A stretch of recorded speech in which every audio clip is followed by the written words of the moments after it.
Play-by-play Nick. This has been pretty much good luck for us so far. I'm excited to see if it continues. Yeah, it's been a nice little addition to the, Sunday games, and to keep it going because, like you said, it has been good luck. And then for those watching, wondering, hey, who's this guy over here? Actually, I can maybe make your name pop up, Mason. Hey, and I can maybe move it. Look at that. Only can go left and right though, not up and down. Really? So strange. Well, I can't have you over the Jaguars logo, or can I? But this is Mason West. You've heard his name on the podcast a lot. We've had him on previously to talk some injuries, and he's been a great supporter of the show. And I wanted Mason to come on and watch a Bears game with us. So we got Mason on the show. How you feeling today, man? It says you are muted, Mason. Sometimes if you're not unmuted on your end, you'll have to leave and come back. Nick has this issue sometimes. It's once I go live for some reason, it kicks you out. Here, let me see if I can do something different. Yeah, I would just leave and come back, and then we can hear Mason. Bye. And that was Mason West, everybody. That Mason, great stuff. Hey, Nate, how's it going? Hopefully you're excited for this game as much as we are. Whew, it's exciting, Nick, to have football that means something here the last week of December. Yeah, and it was really nice seeing. See, can we hear Mason? Can you hear me now? Yeah. Yes, we can. Awesome. Hey, Kyle, yeah, how's it going, man? It was nice seeing what the 49ers did yesterday and helping out the Bears. George Kittle, I'm sure every Bears fan saw what George Kittle said, and it was nice to see that happen. And the Bears are in the driver's seat like everyone knows. Hey, remember my analogy about being in the driver's seat, getting thrown to the trunk, and even clawing up with one hand on the wheel? Now they got two.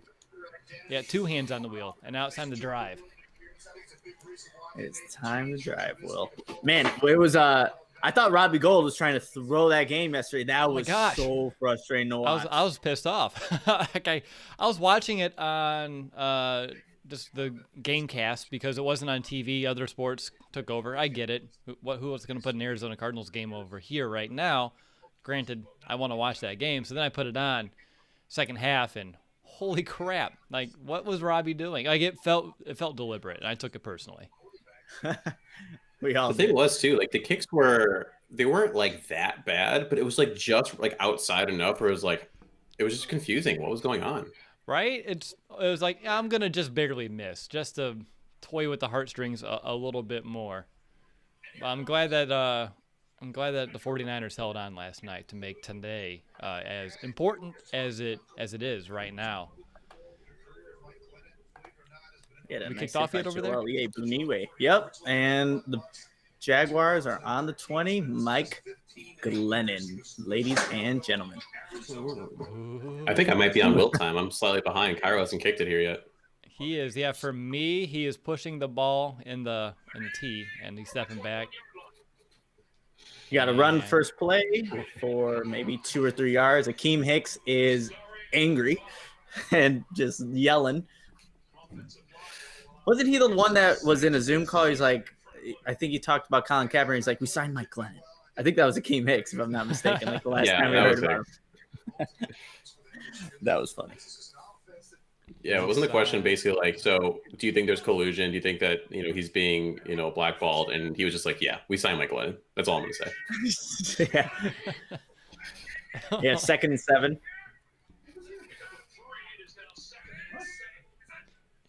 Nick's ahead of ESPN. Nick's ahead of us. I love it. Nice. Nick, how do you get that set up where you're just getting like the pure live feed? Yeah, I have no idea. It's it works though. But Akeem Hicks again, back-to-back great plays. He is he's already pumped. You can tell. Oh, wait, what am I writing? Offense. This is defense. Taking the. Are we doing handwritten notes today? Yeah. Yeah. All right. It's reminding me of my first year doing the podcast. Going back to the handwrittens. One day I'll have to show you this hidden video in our account, Nick, of Brandon taking hand notes with a trial run of this show, and you just hear the paper just going. The whole background for the whole episode. But what happened? Obviously, you're pissed. Convert on 3rd and 4. Robert Quinn is the man in coverage on the tight end, and It just doesn't make a lot of sense there. No, I was gonna say just what Just you too said easy. doesn't make any sense. Like you don't pay It's Robert a Quinn little to cover out the route tight too. end. Apparently, you don't pay Robert Quinn to really do anything. True. Why?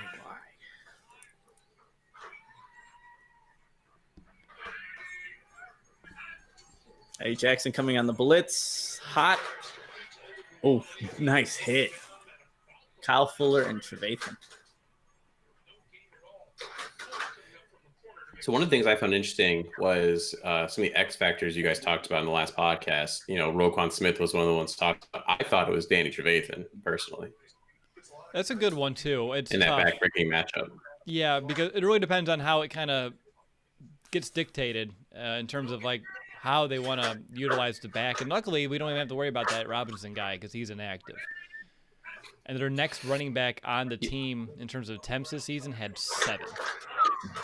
Nice pursuit from Roquan Smith and Khalil Mack. 2-yard loss. 3rd and 12. So it's time to put Robert Quinn back in coverage. Probably. Come on, he had a good game last week. I just want to let you guys know I allowed James Robinson to not play today, even though it did hurt my Chicago Audible fantasy team. Oh wow! So, you're welcome. That's some big. That's where you know you have priorities straight. Mason's a straight shooter over here. I like it. 3rd and 12, Nick. 3rd and 12. And you got to be kidding me. No way. DJ Chark. Yep. It was contested by Fuller. Fuller saying it hit the ground. I think we're about to see this replay. Oh, that's a really good catch. There's no pressure on 3rd and 12. Oh, that's a really good throw by Glenn. That's the thing. The Jaguars have some pieces, right? I mean, like Chenault, I love. Obviously, Robinson's pretty good. Chark's got that speed. It's just they're just run by not a very good organization. I can relate. Oh, we got a big run, huge run. Oh my! 20-yard run, 20. Yeah. Right side. What huge is lane. This opening drive?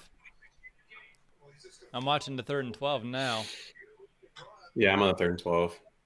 That was a nice 25-yard run. Travis Gibson flew off this man. My goodness. What's that guy's last name, Nick? Who ran that ball?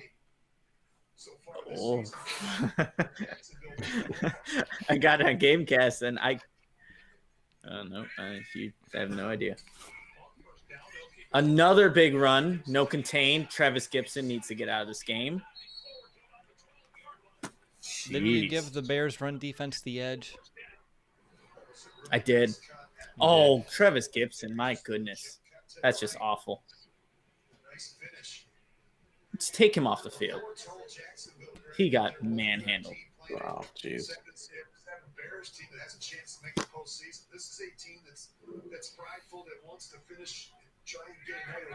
This is embarrassing. Yeah, no, again, there should be no excuse for this at all. Knowing that you have, you're in the driver's seat to make the playoffs and your defense comes out like this, you talked about that, Will. Like coming out flat. And so the defense is done. Again, they don't have their guy who's run for like 80% of their yards on the ground, which means this guy's fresh, and that's the problem. I'm sorry, Rich Kid. You guys are doing terrible color for us. Well, we're not trying to do color commentary. I'm like 20 seconds, 30 seconds behind Nick. We're just relaxing and watching a game and talking about it. I would love to do some play-by-play and color action, but I can't do that when Nick's 40 seconds ahead. Yeah, we're like 2 plays behind. Okay. Looking like a 3rd and 3. Glennon play action to the right. All right, another 3rd down. Let's see. 3rd and 5. See, Rich Kid, Nick's on 3rd and 5. I'm on 1st and 10. Doesn't matter.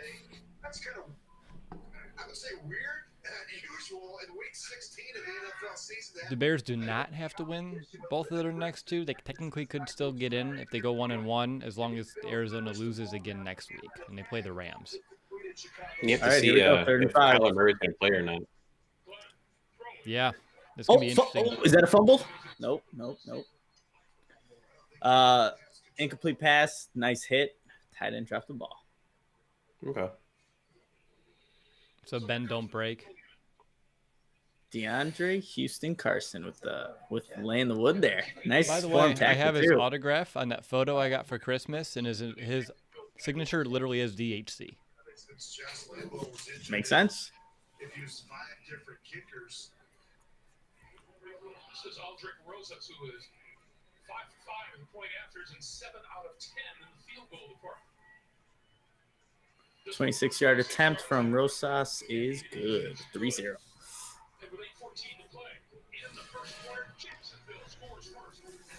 Well, you gave up a lot of yards. Not Sure good did. tackling. Not containing the edge against a team. That was a good In stick theory, by it can't really go DHC down there, from there. What was that, Mason? I was just saying, in theory, it can't get worse than that first drive in terms of how easily they just ran through the defense. Right. Only faced 2 third downs. Though they faced a couple, actually, in that series. 3 of them. Got 2 of the 3. That's gross. 3rd and 4, 3rd and 12. Yeah, that's not fun. But yeah, no, that was a good stick by DHC. Closing real quick as soon as that ball hit the receiver to pop it out. God, that's a burly kicker. Yeah, he's pretty jacked for a kicker. Like Janikowski out there. You're seeing that a lot now. Who else? Joey Sly on the Panthers. He's just a huge individual. Yeah, there's some that are, I guess, against the norm, being that those little guys.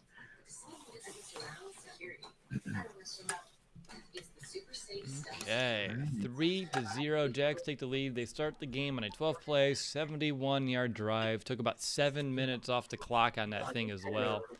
You're looking at Mike Glennon completing 4 of his first 5 passes, and a running back who had like a handful of attempts all season, had 6 carries and 40 yards with a long of 25. Doesn't sit well. Like it doesn't. I know it's only a field goal, but still, like, this is a Jaguars offense that's missing its best weapon. It has Mike Glennon at quarterback, and they go down and get a field goal. So hopefully it's one of those things where they had a really good opening script and they did some things a little bit differently, and then we can adjust. So we'll see. That's always the biggest conversation, right? It's not necessarily how you come out in that first drive. It's how you adjust to it. And that's what the Bears struggled with at times, is coming out in that, especially the second half, and adjusting to those play calls. So we'll see. We'll see. I'll take a 3-point deficit over a 7 to start this game. I would rather have a tie, but it's okay. 8 minutes, 14 seconds to play in the opening quarter. Jacksonville. Yeah, Rosas is a big dude. The opening kickoff. Hitting 3-pointer to lead. I doubt they kick it to Cordell Patterson.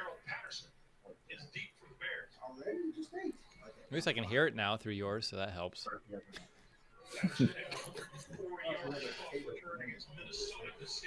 There we go. A kickoff. Oh, he almost slipped. Nope.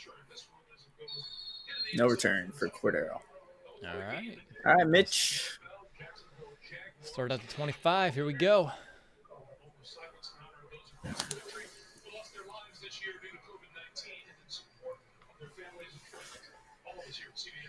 You're right, Kyle. You can't let Glennon convert on 3rd and 12, script or not. That is unacceptable. I mean, Kyle Fuller had good coverage, but there was no pass rush on that 3rd and 12 play. None whatsoever. Trubisky shotgun. Now it goes empty.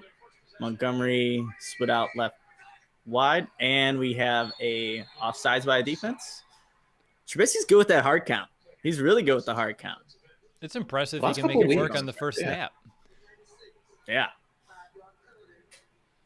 Like, they had nothing to even base off that, and you're still able to get him to jump. That's impressive.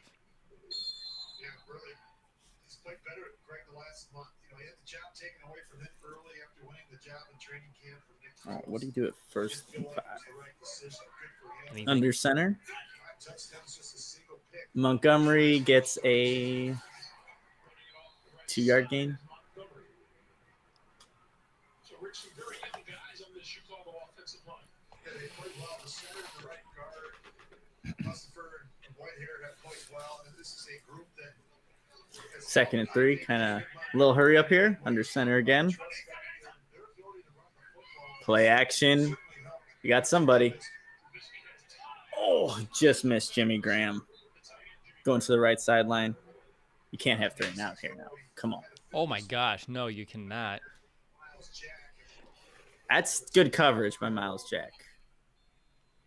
All right. 3rd and 3. Last in the NFL in third down conversion percentage this season. 33.1% for the Bears offense. Every week I hope to see him move up a little bit, and they still kind of sit right there. But they've done a good job of avoiding third downs the last couple weeks. Yeah. We have design rollout. Oh, man, Robinson got popped.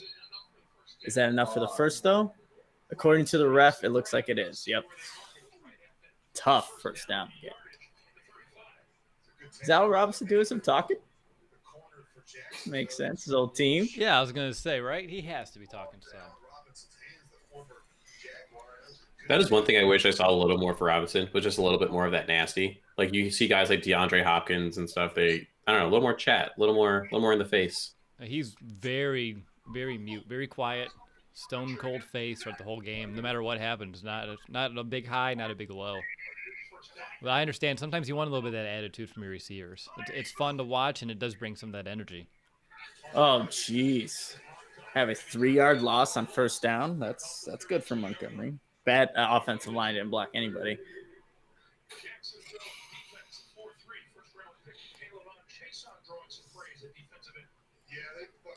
Got a good spot, though, in that A-Rob catch. That was close.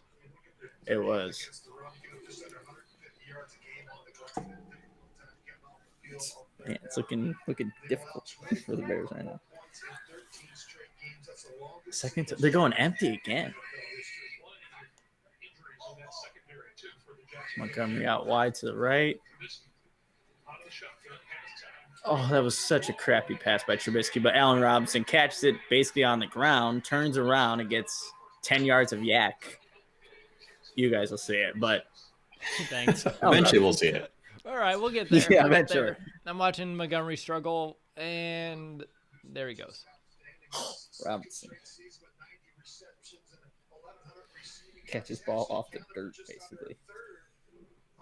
So why you don't want to become predictable? I am very surprised now that they've gone empty, twice?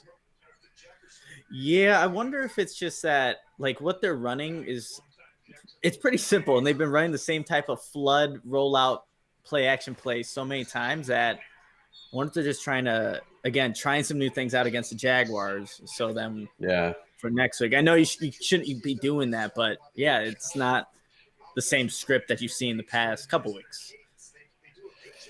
That's that hard balance you have to strike, right? Like where you have to win this game still, but you do have to try to test out some stuff for next week and potentially playoffs. Yep. And then also the balance of not wanting to show it too soon if you do have something you really like that you think could really work against Green Bay. I'm still putting my money on it being the Jordan Love game. Oh, Montgomery. There we go. Nice run. Sorry to cut you off there, Mason. Montgomery just a little outside zone. Finds the hole all the way. Looks like outside the tackle. Outside the tight end, actually. Oh, right in between guard and tackle. Then up the sideline. And they tried the Mooney play again. Yeah, and the jet sweep. Mm-hmm. Seen that one before. Little hurry up. We got play action. Trubisky's going to find Jimmy Graham for a first down. So calm. He's just going to find Jimmy Graham first down. All right. I thought he went out of bounds. I'm like, okay. But he got it.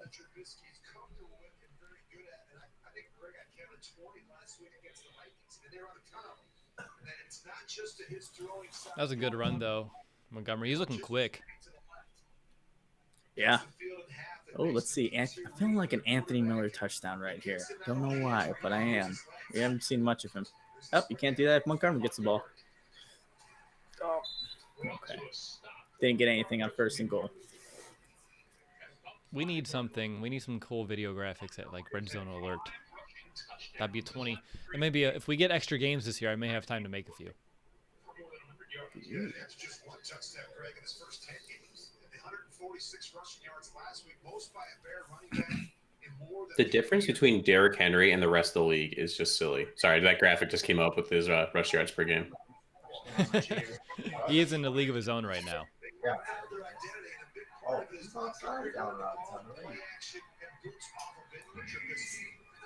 Yeah, Allen Robinson did look offsides to start. And we got a touchdown to Jimmy Graham. Slant route, wide open, easy. Yeah, Red Allen zone Robinson threat. looked offsides. I'm not going to lie. You'll see the play, but Allen Robinson's foot is past the line of scrimmage there. But that was easy. Right there in that sequence. The Started Rex off a a little Jags rough. fan, and he went to Trevor Lawrence. There you go.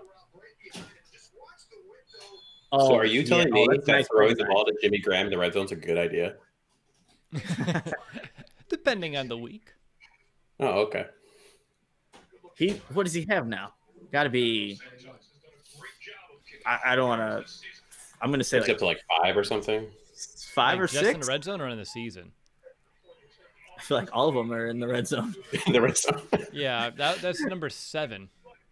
Oh, wow. Okay. It's just been a while.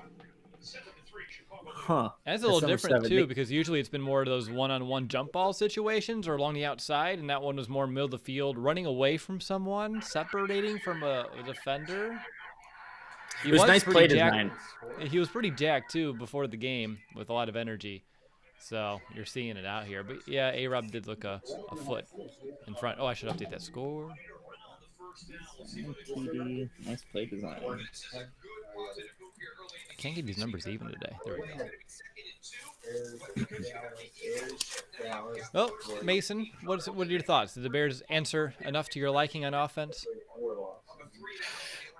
So from what I was able to see in that drive there, it was a decent spread of run to pass. They didn't get too far away from what got them there.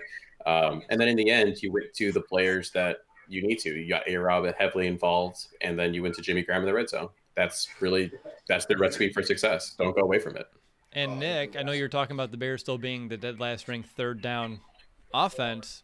Another drive where they found a really good way to avoid it. Only one third down face, which was a 3rd and 3, and they're able to convert on it. So again, small. Yeah. And again, that's the reason why they're not moving up the rankings too, because they're only facing a few or a handful of these per game compared to earlier this season where they kept facing them over and over again. So it's really hard to get that average up. But luckily, yet again, having to at least avoid it, which is good for us. So very good drive. Bears came back, answered 7-3 on that drive. You're looking at 27 yards on 4 carries for David Montgomery. 26, though, came on that one run. Everything else is very tough sledding. And then Mitch was 4 for 5, 41 yards. And then That touchdown to Jimmy Graham, that was just a pure no play action, no movement in the pocket, obviously being in the red zone. But that's where Trubisky is like, even in these good games, he's kind of struggled being just a pure pocket passer. He has to read the defense, but quick, easy decision. I think scheme helps and easy touchdown. Brady's excited, so that's all that matters. Brady's excited for the touchdown or the squirrel that's in the tree where It's he the will weekly never Sunday get squirrel to. that we have here on the stream.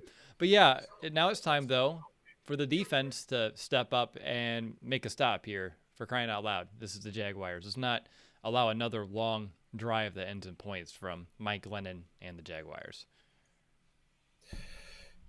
And you would think that there'd be a lot more pressure, even though that's not really what the Bears defense does for the most part. They stay very basic in it. But knowing Mike Glennon is not the most mobile quarterback in the world, that you would not send someone a little extra to put that pressure on. Exactly. Get in his face. We saw it in its full effect a few seasons ago, what it can look like with Mike Glennon as your quarterback. And I want to see some of that starting to peek back out here throughout this game. Antonio Gates, that's a throwback. Jaguars nominee Judge Lambo, passionate advocate for both pet adoption and special education. Learn more about Josh Lambo, Jimmy Graham. Walter Payton Man of the Year 2020 nominees.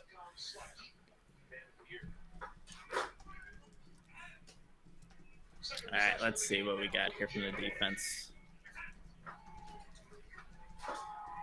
Mike Lennon drops back, finds who's that missing a tackle? Mingo. All right, that's the second missed tackle. It's a 3-yard gain, 2-yard gain for who's that? Chenault. He's good though. I like Chenault. Yeah, I love how they use him too. At least at the beginning of the year, they put him at quarterback, running back, receiver. Just smart way to use your players. Yep. Really study his career. The issue has been it's the interruptions. He never really had the chance to have this. All right, 2nd and 8. From week 1 to week 16.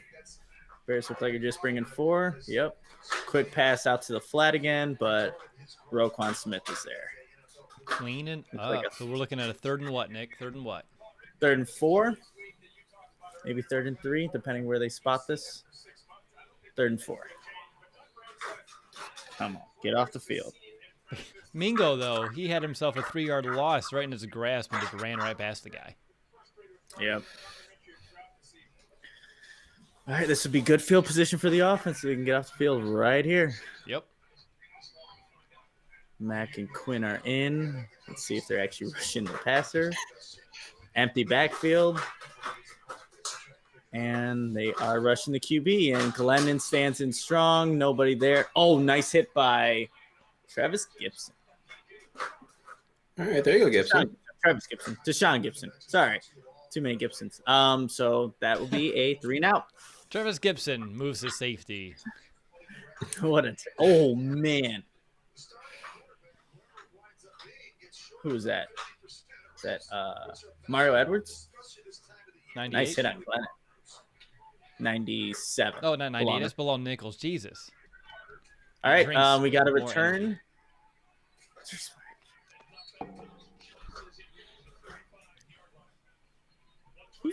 Okay, now I'm blanking on 19. I feel like this guy's been signed and cut and put in the reserve list and then signed again. The new guy? Yeah, let's Card? see. I get it on ES. Uh, Carter, yeah. yeah. What is his first name? DeAndre Carter. That was a good Oh, yeah, pass he was, breakup, good he was range, the one that too. tore his tricep, right? What was that? He was the one that tore his tricep, right? I believe on that one punt return. That was Dwayne Harris, I think. Oh, that was Yeah. Wayne Harris. Right? They keep making this guy the same number, too. So that's the hardest part. Right? We have a jersey. We just need to put the new last name on it. We have a number 19 available, and they keep swapping them out. So, but that's what makes it difficult.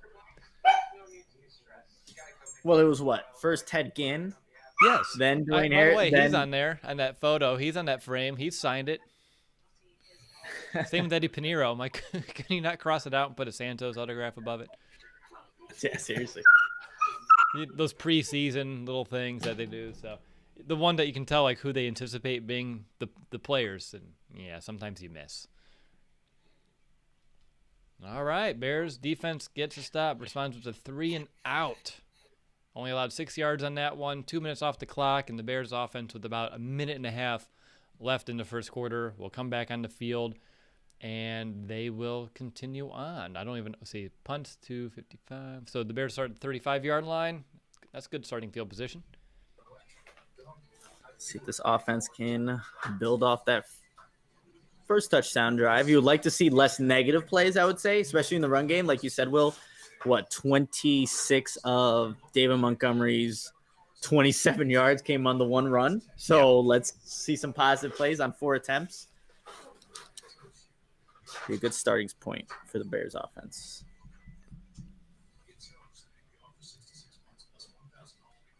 Five. Okay. What do you think is going to happen here, Mason? Bears offense gets out there. Anything different from the last drive? Any players you expect to maybe stand out, or that you would like to see get involved here a little bit more? All we saw last drive was A-Rob, Jimmy Graham, and a few doses of David Montgomery. See, there's a difference between what I want to see and what I think is going to happen, right? True. What I want to see is the same exact thing. Rinse and repeat. Those three guys should be for the heavier part of your offense. Get Mooney involved on maybe a deep shot or two. What I think is going to happen is we're going to move a little bit away from the run, which we shouldn't obviously do. And there's going to be a little too much forcing Mitch to make decisions he shouldn't have to make. Okay, so we did get away from the run. It looked like a play action RPO type play. Jimmy Graham's wide open down the right sideline. Gets a nice gain on first down. They just forget about Jimmy Graham, who looks like he's running just a right to the sideline, but wheels it up the field. So wait, and by nice gain, is ESPN correct? 30 yards? Is that 30 yards? Man. That's what they're saying here, but they also had negative 85-yard plays last week here in the game cast. So I don't trust it. I guess it was. Where are they at? Are they across now midfield? They're at the – yes, they are across midfield. So, yeah, I'm going to assume that it's accurate. 30. Now they're at the 33, 34. Yeah, they went from the 135 all the way to the other in that play from Jimmy Graham. So they totally flipped the field on that one play. That's awesome. It was easy, too. Again, it's hard. I don't want to be too rude, but this is like a very, very low-rated defense in every single category imaginable. Yeah, they're just not playing good football, and they know Trevor Lawrence is the #1 pick. We have a screen to – oh, Mooney. Oh, there was blocking there. That's his first drop. Oh, yeah. He had it. Well, he had it. There was blocking out there, too. If he's going to have to do one. Man, now you're at a 3rd and 9. That would have easily been a first down, just the way the blocking looked.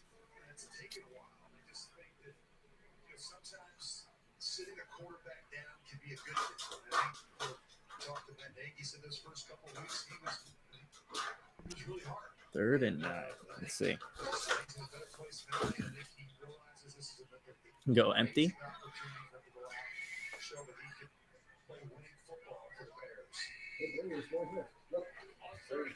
Blitz is coming, wide open Mooney, and he you can't tackle him the first guy. Well, he kind of did, but he got some yards afterwards. Pick up the first, made up for that drop pass, end of the first quarter. Bears are still moving.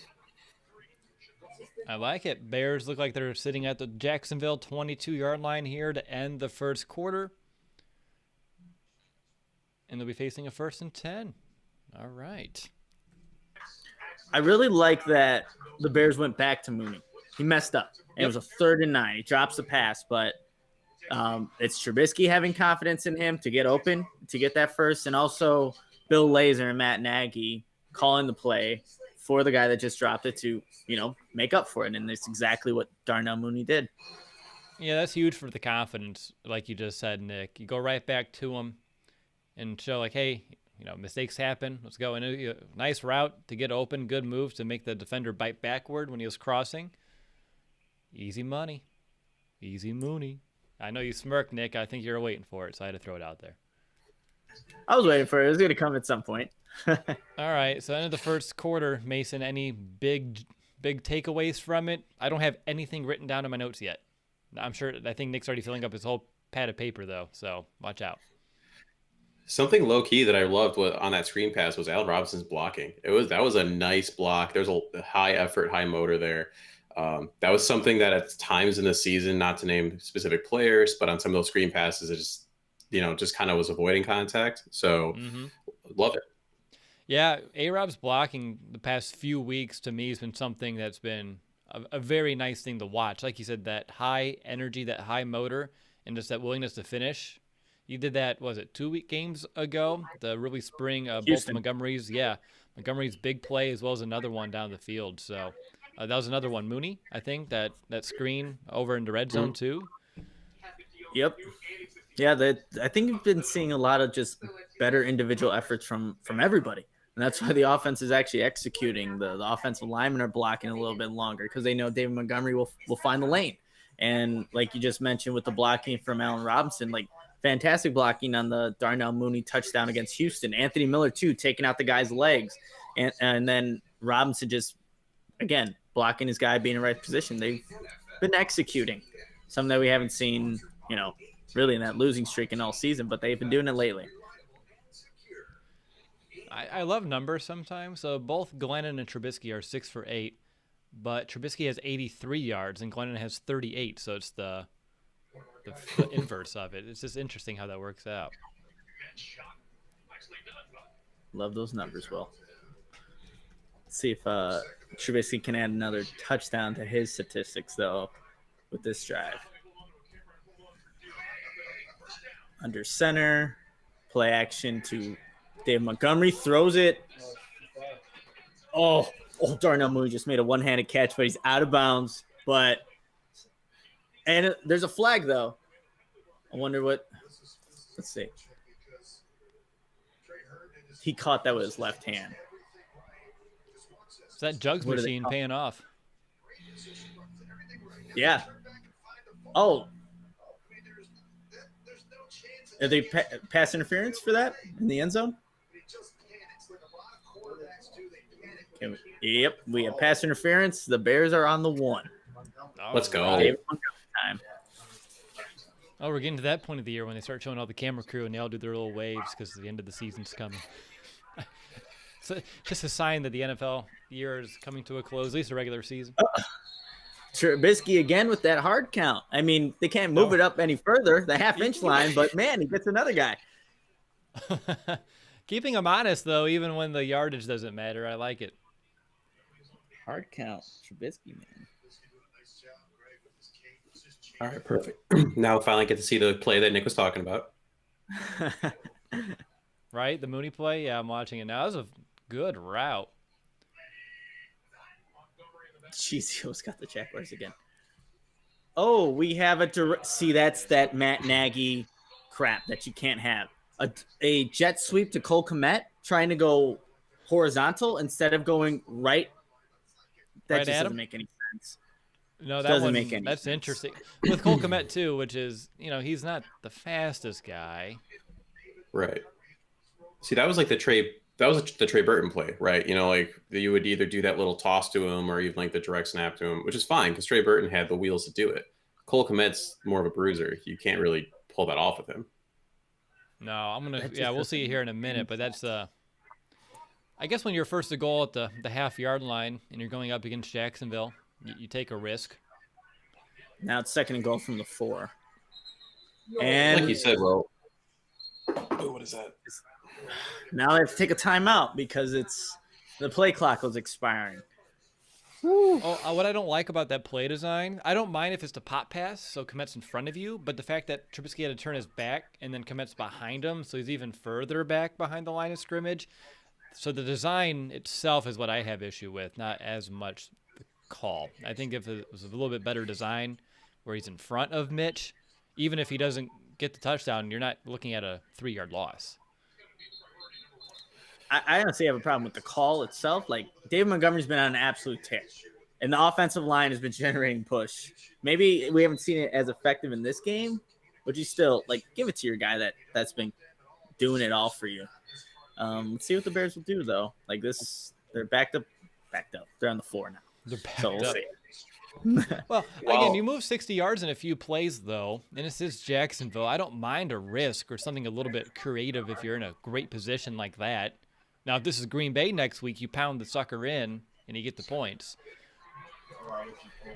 So we can disagree on that one. What, 2? So we're, what, Montgomery. 3rd and goal from the 2 then? Yeah, yep. Montgomery. See if he had that 2-yard gain on the 1st and goal from the half-inch line. You're in the end zone. Just, come on. This is what right, that you guys talk about all the time is it's always difficult, right? Like it's on the 1-yard line and you just make it so difficult. 3rd and goal. It's a fade to Robinson. Did he catch it? He didn't catch it on the first. He bobbled it. It's he's open, creates space, but if he catches it cleanly, nope. He never got that left foot down, so they run a fade to the left, and wow, they got to sell for a field goal. What I'm not liking right now is when they're running that ball with Montgomery. Outside that one, it seems like their front for Jacksonville has been real slippery and just shedding these blocks real quick. Like every time Montgomery goes down for just a yard or two, there's like 4 guys surrounding him, and everyone in the offensive line just kind of stand there with nothing to do. So that's something I'll be watching for the rest of this game. But Bears look like they make that field goal, unless ESPN's ahead of you. Nope, they just made it, so good 10, but man, that's missed opportunity, number one. I don't think you can blame that A-Rob bobble on the throw. It looked like it was right where it needed to be. Yeah, I don't even know if he catches it cleanly if that left foot comes down and it bounds. wasn't down. It doesn't look like it. But yeah, that's just, it's okay. A-Rob, he does plenty of great things, so he'll have a mistake or two here and there, but it's a tough one. Like, it still keeps it a 1-score game instead of making it a 2-score game, which once you can get Jacksonville down a few scores, and things should be able to open up for that defense, which should be open right now, to be honest. But again, that's that conversation of, A-Rob, if you want to be paid like a number one receiver, and everything like that, you got to make that kind of a play. Yep. Again, I keep using him. DeAndre Hopkins is making a catch with amongst 3 individuals. You look at the other wide receiver ones across the league, they're making those plays look routine.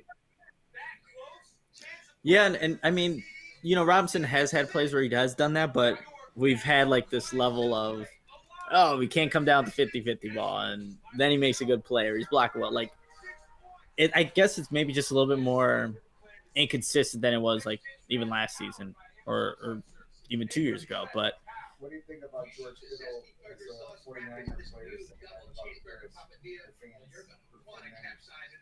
Who? George Kittle? Yeah.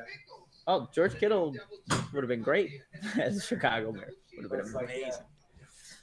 My professor at Iowa, who covers the Iowa Hawkeyes, one of our assignments was to have a mock draft for the class. I'm like, all right. And I think for that one, I had Jamal Adams as my first pick, but I had George Kittle in the 7th round. And he looks it over. He's like, the writing's great, Nick. He's like, George Kittle's not going to last till the 7th round. And every team that does pass up on him, because they will, they're going to regret it. I'm like, really? You think so? Like, he didn't do much at Iowa in terms of receiving, but we all knew him as a blocker. And he's like, watch. And obviously, super wrong about him, but he would have been awesome. Like, the Bears fans would love to have a guy like that. Like, he's so much fun and a great football player. Well, that's just the kind of mentality of Bears fans in general, right? It's kind of that hard hat lunch pail, and that's what he does, is like all the hard work, the blocking, and then on top of that, the ability to just have those explosive plays. Yeah, it would have been fantastic. Yep. They got good old Adam Shaheen and his Chipotle. I remember that draft episode, Will. Like, who is this guy? Like, he likes Chipotle. He's probably can tell you. Miami, though. Uh-oh. We got a decent return from Jacksonville, up to 30 on kickoff. Okay. All right, defense. Another 3 and that would be perfect.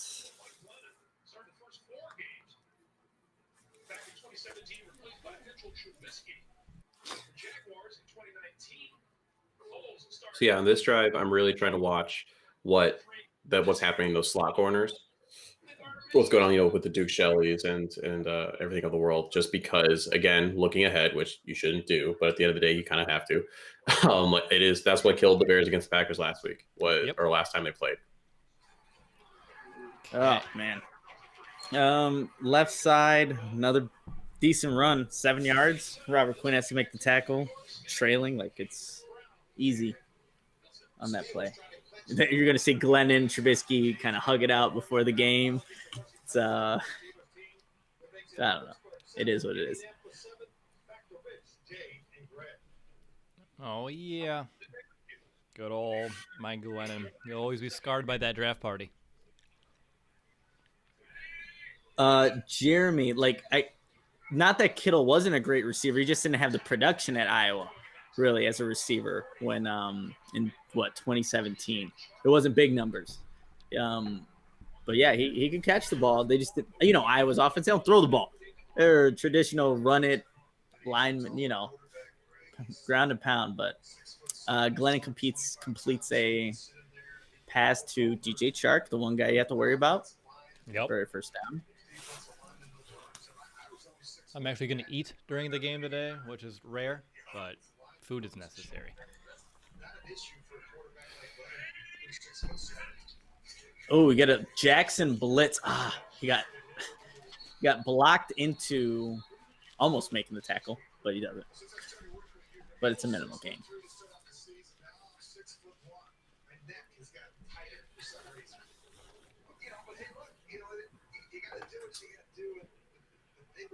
All right, 2nd and 8. This is a guy that can really whip the ball around the infield. He's got a big arm. He can throw it down the field. And that was the big reason they decided to go with him today. They felt like they needed to be able to stretch the field against this Chicago defense.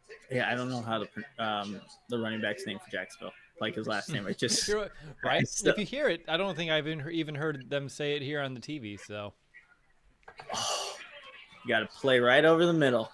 The Bears are bringing a blitz. Didn't get there. This one's to Cole. David Barrett, at least I'm streaming it through CBS's app, since you can't watch it now with anything else since they moved it. Oh, that's interesting. Yeah, it's really annoying. Like usually I use the because I don't have cable at all. So I use the Xfinity stream, or I have the NFL Sunday Ticket package, and this is one of the one games that you have to use the CBS app for, and it's very annoying. Yeah, no, the CBS app in general is not good. Don Burr, I can't give you a go, Jags. I just can't do it, my man. Sorry, Don.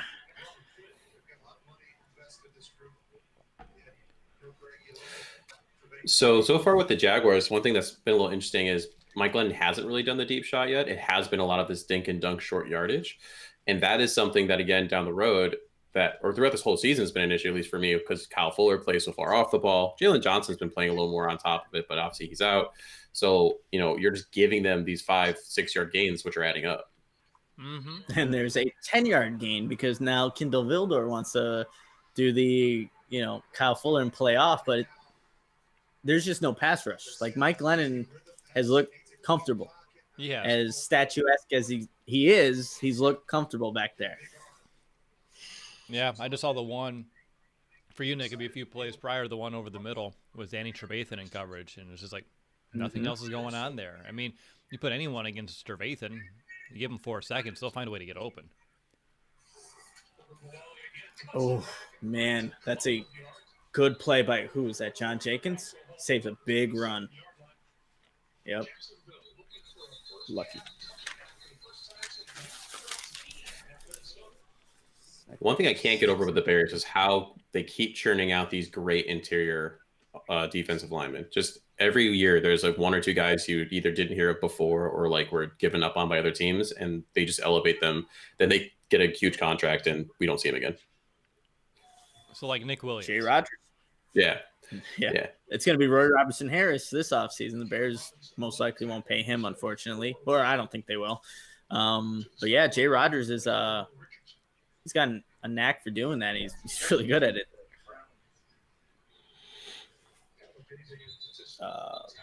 Cam Robinson, that would be one of their tackles. I can't even tell you if that's left or right, honestly. He's exiting out of the game. 2nd and 6.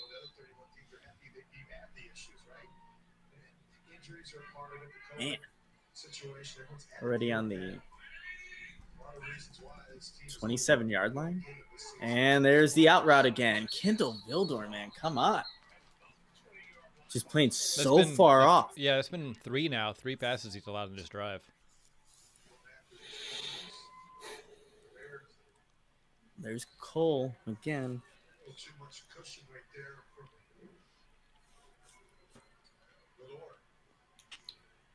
When you see stuff like that happen now, Vildor playing 3 times that far off the ball, you always wonder, is it his preference or is it what the defensive structure is?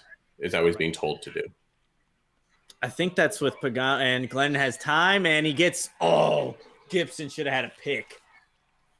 Which one, the safety or the defensive lineman? Safety, sorry. Yep, safety.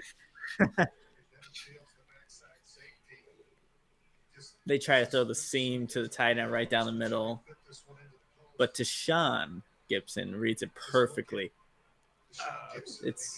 He deflects the ball, but he read it perfectly though.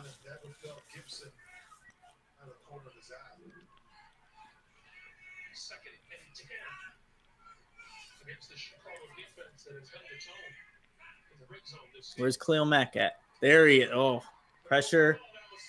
Oh, Vildor just got mossed for a touchdown. DJ Chark. good. Holy crap. That's 4 now in coverage. That's a tough sequence for him.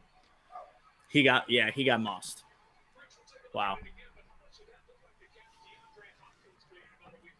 Jeez. Kindle, that's a bit of a push off, but gets the feet down. Kindle Vildor is having himself not a day.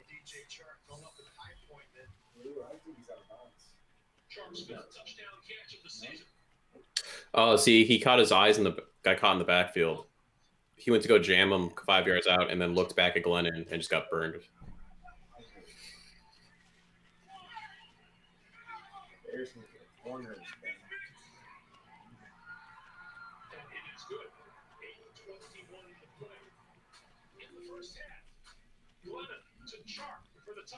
Well, it's a tie Tied ball up. game. Yeah. That was a drive to get some lunch. Yeah. And then that's where that field goal in the previous drive kills you because now you're tied instead of being up. Yep. You have Tariq Cohen tweeting, "Man, heat Mike G ass up. Blitz, blitz, blitz." Come on now.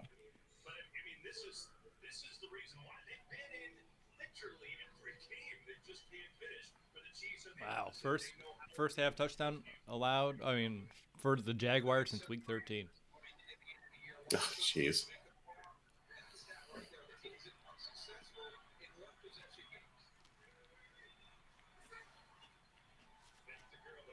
Yeah, that's really what it's been. I have someone, Brian on Twitter, saying don't worry, we have an offense that can carry the defense now.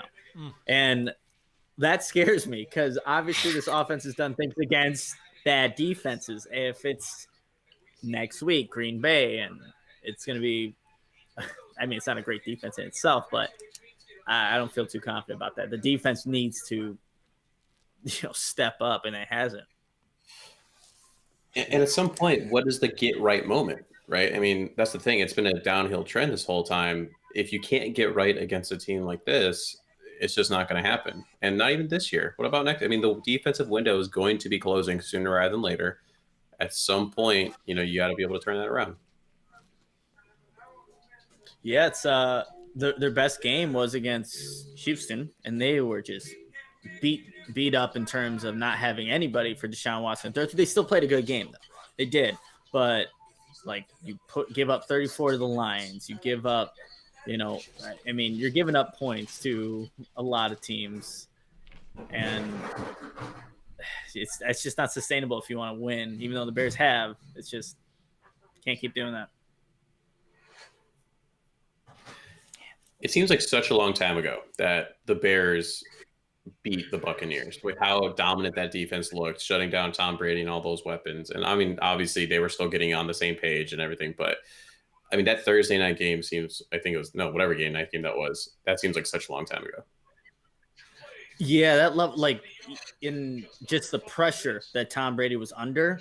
And I know that the Bears had 7 sacks against Watson, but it wasn't the same kind of pressure, I would say. I think that Bears defense performance was even better, even though the scoreboard didn't reflect it. It just seemed like it was that dominant unit. It kind of reminded you of 2018, glimpses of it, especially with how Khalil Mack was playing. But yeah, it seems forever ago since we've seen that kind of dominance.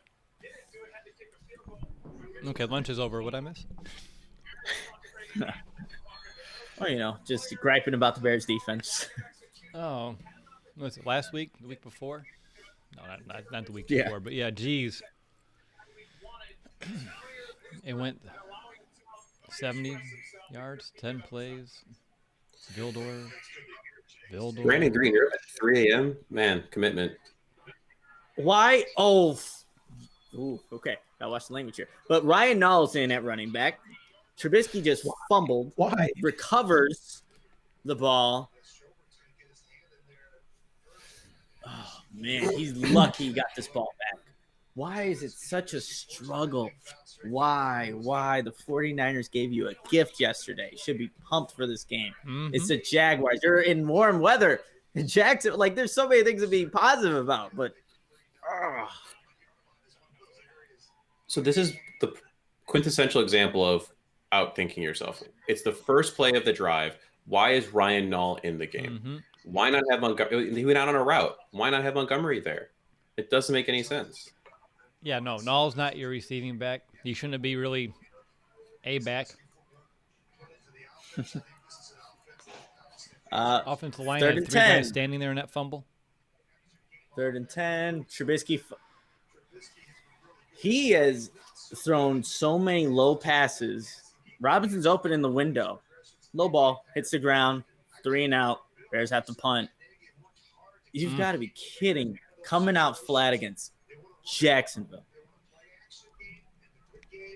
Just.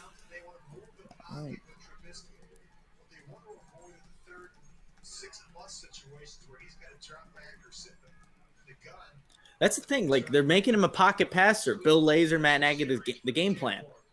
That's what Trubisky struggles at the most. And yet that's their game plan for this week. And getting away from the rollouts, the play action, at least on this drive. There was nothing nice of it punt. on this drive. It was.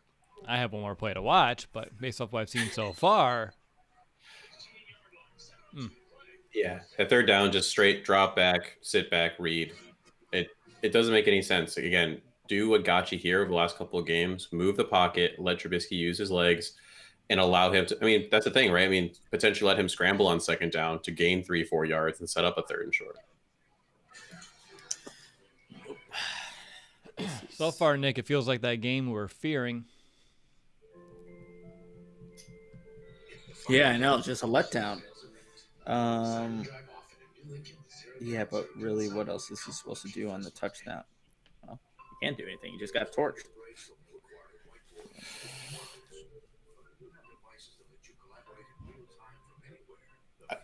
Well, if you're saying what he was supposed to do on the touchdown, I assume it was you're talking about the one to Chark. Again, he got his eyes caught in the backfield midway through the route. You don't look up So at he the put ball himself until in you a bad see the receiver look up at the ball. Yeah, that's classic. That's defense 101. You learn that in middle school. You don't look up at the ball until you see the receiver look for the ball. Mm-hmm. Yeah, but until then, if you're a man, that's just your guy. Don't lose him. Keep your eyes on him.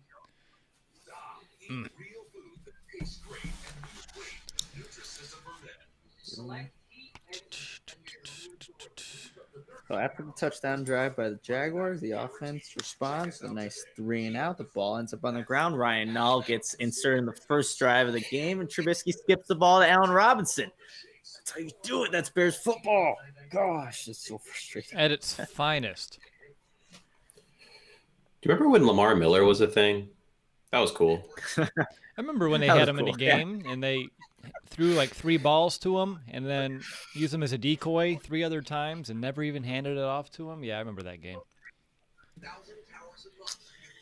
We have Brandon in the chat here. Nagy is calling plays. That was a very Nagy-like sequence of plays in terms of personnel and the type of plays. But, you know. Maybe it was like Nagy's like, I get the 3rd drive this game. Mm-hmm. Like, okay, Bill's like, fine, take it. You're my boss. So this was something that was brought up on the Hogan Johns podcast. I'm stealing this a little bit, but kind of looking ahead a bit. There was a conversation of, right, what kind of coach is Nagy? Is he the one that's going to ultimately say, this is my style, this is what I want to do and stick with it? Or is he going to evolve, right? Is he going to change his offense and change his mentality to fit what is clearly working with the players that he has? And then they took that to the next step and saying, well, are you going to sign Trubisky in the offseason and all that? And you can't even talk about that because even within this game plan currently right now, you can see that there's those old things, right? Some of the Nick Foles-esque plays that are coming back in here instead of doing what the players that he has can do well. Yep. And that's the issue with. That's why people always say, does Nagy is he kind of arrogant at times, or just stubborn? And kind of Yes. seen that a little bit here. You get a first down run for 10 yards from the running back for the Jaguars. The running back. Okay, they have a nice stop on second down for Akeem Hicks is pounding his chest, getting in the face of Mike one of Glennon? these offensive linemen. Dang it. Not yet. No one's gotten to Mike Glennon, and not even close to Mike Glennon. So we'll see if that ever happens.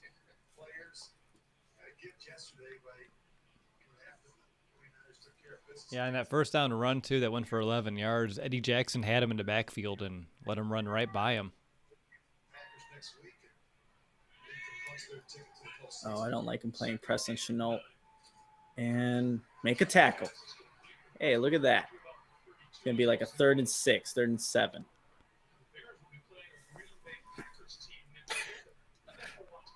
One thing about Saw that that, Jaguars... Oh, go ahead, Mason. No, I was just saying I saw that finally that Hicks play came up and he was in that offensive lineman's face. That was cool. Go ahead. Nope, I'm watching it now. That's fun.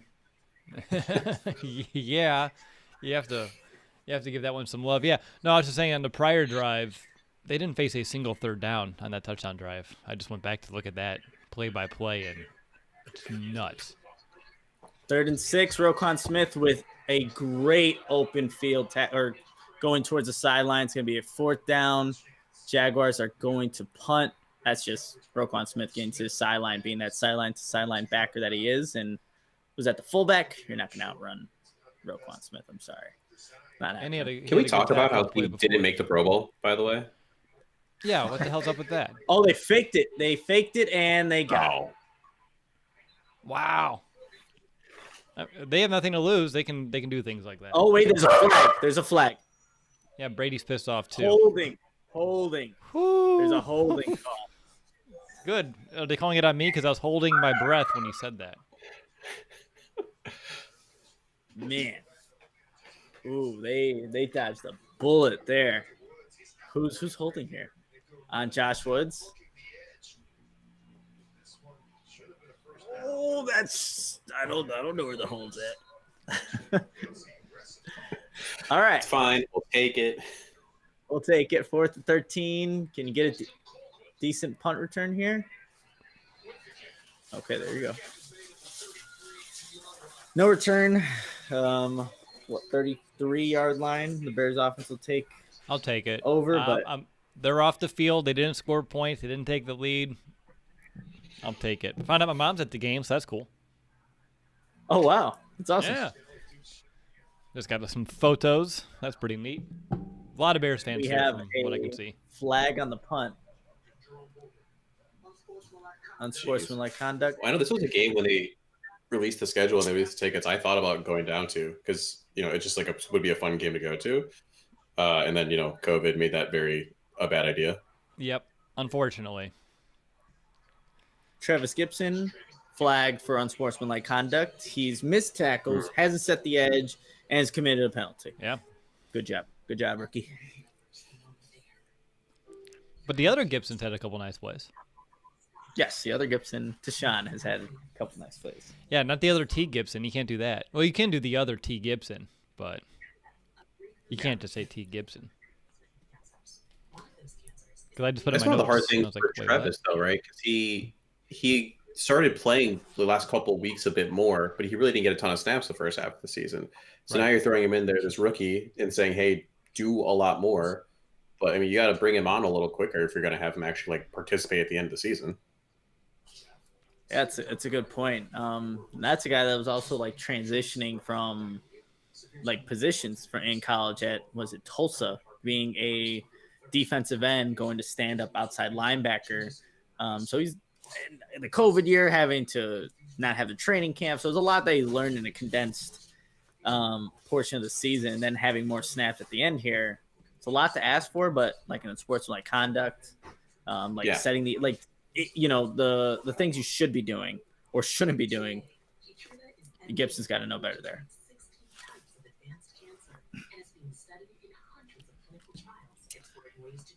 Can we see under center, run to Montgomery, then bootleg play action off that, find whoever it is on the three. Like they run this flood play off that boot play action. You have your deep guy, your intermediate guy, and then the guy in the flat.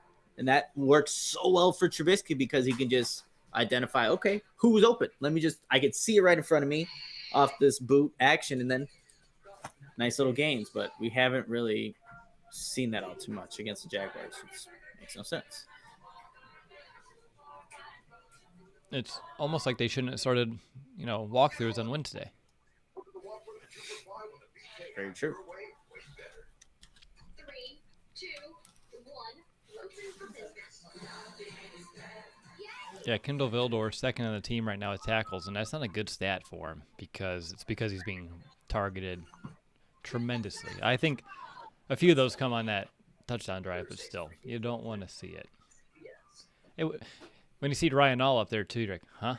He's like right below Nichols. That's great. All right. All right. So under center, it's a play action. Throw in to wow, that was a good catch by David Montgomery, but he is Mooney out of bounds. Too many of those this game. Mooney did not give Trubisky anywhere to really fit this ball. He's already out of bounds.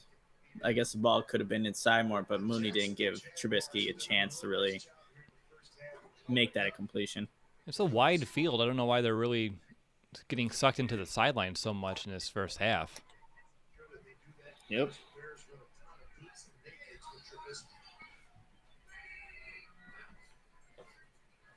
There's another screen to Mooney. He's got blocking, and he reads it perfectly and gets the first. There you go. He made up for it. Who's blocked? Made up for that one. Robinson blocking. Really good block. And just Mooney reading it correctly. You know what? I just watched that play. Mooney, that was cool. I like the play design. He just didn't get much separation. But that was a nice catch, even though he was out of bounds with that blanket coverage. Dude has hands. Hey, where is this guy? What's his name again? Anthony Miller? Does he play? Rarely. He's out there right now. They do play action under center. Trubisky's just going to run with it and go right at the defender. Weird. But slides down and gets about 5.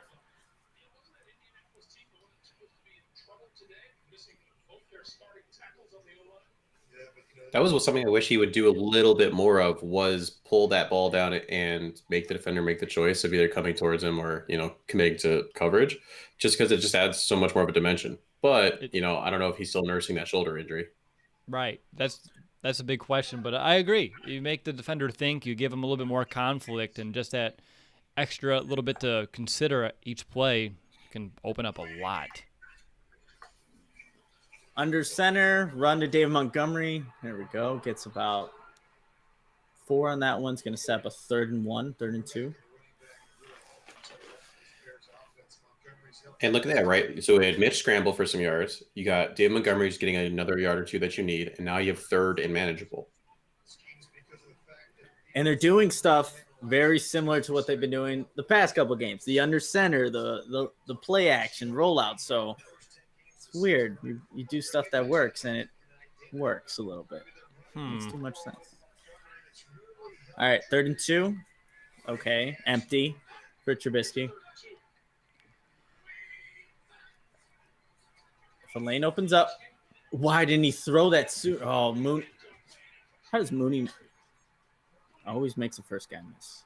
Just that's what he does. I don't know why Trubisky hesitated to throw it the first time. Maybe I have to see the replay to see if the defender jumped it, but the Bears do get the first. 2-minute warning. They make it looking so difficult. What's confusing to me is if it's 3rd and 2, and again, why wouldn't you have at least Montgomery in the backfield to give the defense something, like Mason said, consider? Because you should be able to pick that up on the ground, in theory. Yeah, they haven't been I don't know. They want to see what their passing game is like right now, because we're seeing more, just traditional pocket passer for Trubisky, and just more passing than obviously these rushing attempts. Montgomery's got 8, team's got 11 with Trubisky's run. 13 passes, so it is somewhat balanced, but I feel like they're reverting to the pass if they want to potentially pick up some of that stuff. Looks like they're getting a lot of one-on-one coverage too, at least on that third down when they did go empty. So you should be able to win a few of these, in theory. For not just 4-yard dinks and dunks, but we will see. Yeah, Montgomery is that kind of runner, like, right? He just gets better with time. So you have to keep getting him the ball, whether it's, passes in the flat or actually just handing him the ball and say, yeah, I got a 2-yard gain, 0-yard gain, 2-yard gain. But eventually he's going to start breaking some of those off, but you got to commit to it. Yeah. And right now it's just Mooney, Robinson, and Graham are the only players that's even had targets so far in this game. You're not spreading the wealth there like we've seen over the past few weeks, Nick. Yeah, and that's again, I don't know if they're trying to do other things. Almost not that they're looking past this game, but trying to test it out. But it is interesting how they're kind of going about this game for this first half at least. And it's a 10-10 ball game. It's not like you're leading where you can try things out. It's you have to get this lead and to be in a position to do so. Bears will begin with the ball, right? Second half? Yep. Okay. Begin with the ball. So let's see. Begin with the ball, 2-minute warning, and they'll be starting or continuing the drive around midfield, the 46-yard line on our side of the 50. So depends on how much they want to push it. It seems like they're in no hurry right now to move down that field. So we'll see if they want to continue to milk it a bit or if they'll start putting their foot on the gas pedal now that we're at the other side of the break.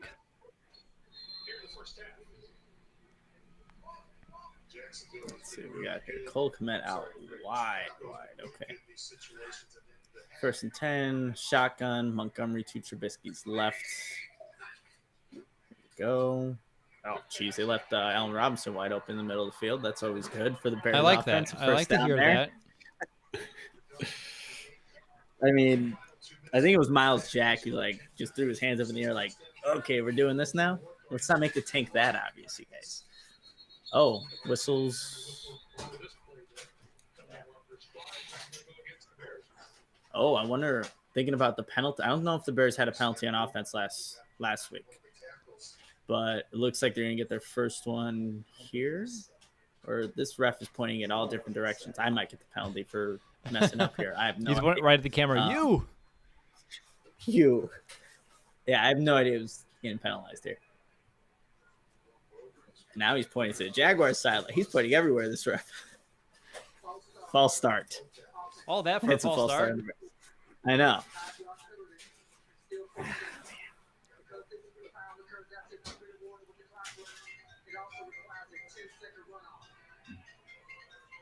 Okay.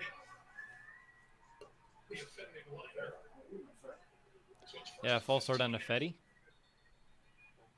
I guess so. You're going to see this ref point everywhere. And seems like ref number 59 had it. He called it real quick. And then this ref comes and is like, wait, you mean on them? On them? On them? You? What do you want? You want them to go forward? You want them to go back? No. Yep, you.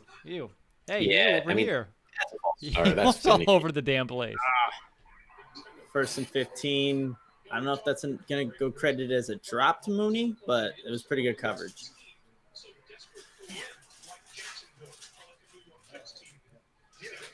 I like the slow-mo replay of the false start, too. We have to see that. We have the technology. You must see it. I got a nice 2nd and 15. But, Trubisky just got the ball off. Ken Robinson. Okay. Clock going. Yeah, how's the clock going on that? Didn't he get out of bounds? Looks like Robinson picked up about 9, 10-ish. Yep, 3rd and 6. 3rd and 6. Manageable. It's a manageable 3rd down for sure. 56 seconds now. About to get the snap at 50 seconds. Trubisky finds Allen Robinson. Same play. Wide open. So The one that was prior or the Robinson one from earlier in the drive? earlier in the drive. Flexing a little bit, looking at that Jaguar sideline. There we Bears go. take a timeout. So if we listen to Kevin Fishbane at all, that means that this next play is going to be terrible because the True. Bears are not good at timeouts. They have not been good That's after true. timeouts. That is very true. Brandon didn't in the Fishbane write a chat. whole article on that? Yeah, it was pretty rough when you actually look at all the the timeouts that were called not due to having to stop the clock for some reason. It was really bad. It was either incompletes, turnovers. It was not good. Jeez. Speaking of not good, Brandon in the chat said that this game reminds him of that Miami game a few years back. And Nick, you and I were at that game, and not so good memories of that day. A few good memories, meeting some fans, yeah. meeting some listeners, and having a good time. But that was a tough loss to stomach in person.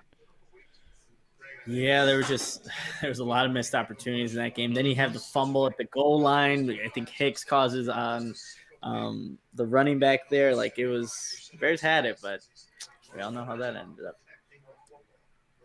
Yeah, All right, Cody first Parker. and 10. Yeah, unfortunately. Trubisky hesitate.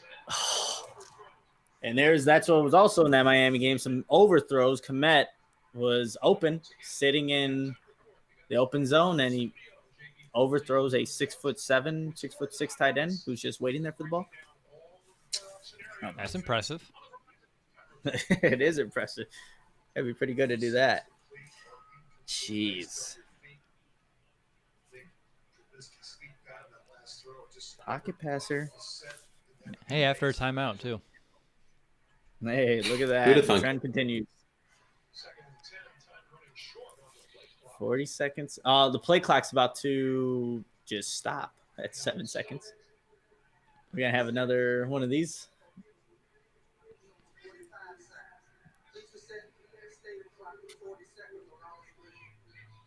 Different times on different screens. What's going on here? The clocks are all wrong everywhere. My the replay for that overthrow for Komet on my side got a little glitchy. So it was maybe it was just a glitch. It's Madden.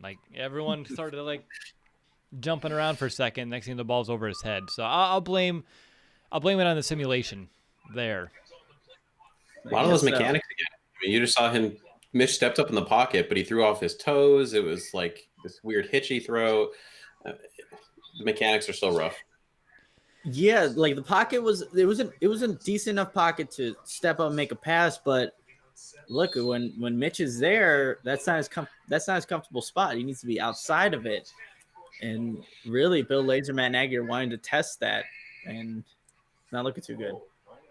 That looked delayed, and Mitch is going to throw almost an interception. It looks like there's a flag. Are we going to get a holding pass interference on Robinson? This is a drive that just seems like everything is happening, nothing is happening, and it's been happening for my entire life. We got a pass interference, 34 of the corner. Ooh. I'll take a pass interference. That's an automatic first. Yep. All right. Here. Okay. Oh, that's Greg Maben?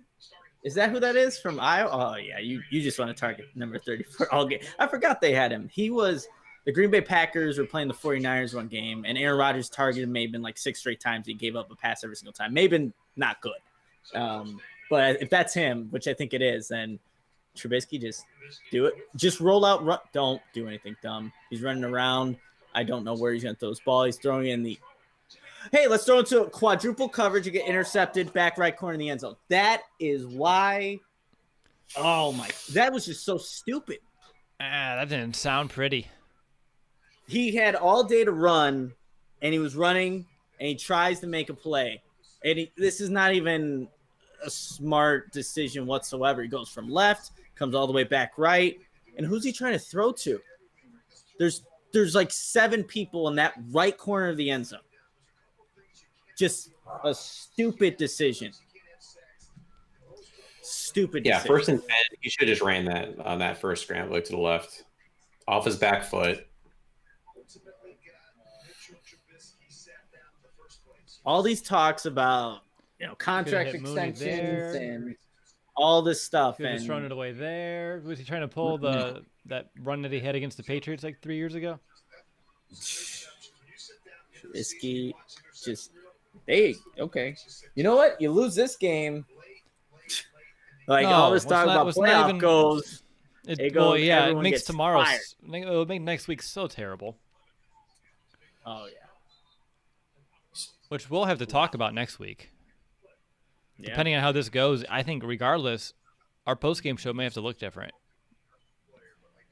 I don't know if there's a reason to do the post-game show until we know the end of the Cardinals game. They might flex it to where they're both at the same time because maybe- you don't want teams to were know saying- like, hey, we're in. Yeah. That would be helpful because I would not know how to even feel about the end of the game until I know all the bits and pieces and the repercussions. But we got to get through this one first, and it's not looking good. Oh, Mike Glenn just threw a pick to Roquan. Oh, Roquan just fumbled it, and he somehow corrals the ball back. I don't know what the hell just happened. I'm sorry, but Roquan Smith had an interception, gets the ball. Wow, look at that! Both those quarterbacks, back-to-back interceptions. They just want to match each other. They are. Jeez. Mike Glennon to Mitch, anything you can do, I can do better. That was never there. So Roquan Smith tries to, I think, switch the ball from his right to his left, and maybe I don't know, he just fumbles it, but he gets it back. He hurt his shoulder. He did. I mean, Oh yeah, left shoulder got pinned. He's getting checked out. So there, you're worried about potentially like an anterior shoulder dislocation, maybe even like a pec strain with it going from lengthening too quickly on that. So we'll have to wait and see on that. And what was Roquan's injury from last year? Wasn't it a pectoral injury? He had the pec tear. Yeah. I can't remember which side it was, but yeah, he had pec tear. Jeez. And most likely not. Well, what, they have one timeout, 7 or 8 seconds left.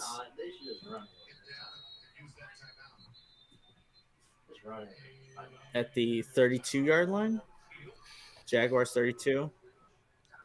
Man, Matt Nagy needs to talk to this man. Like, do not do anything stupid. Can you just, process that through your brain, Trubisky?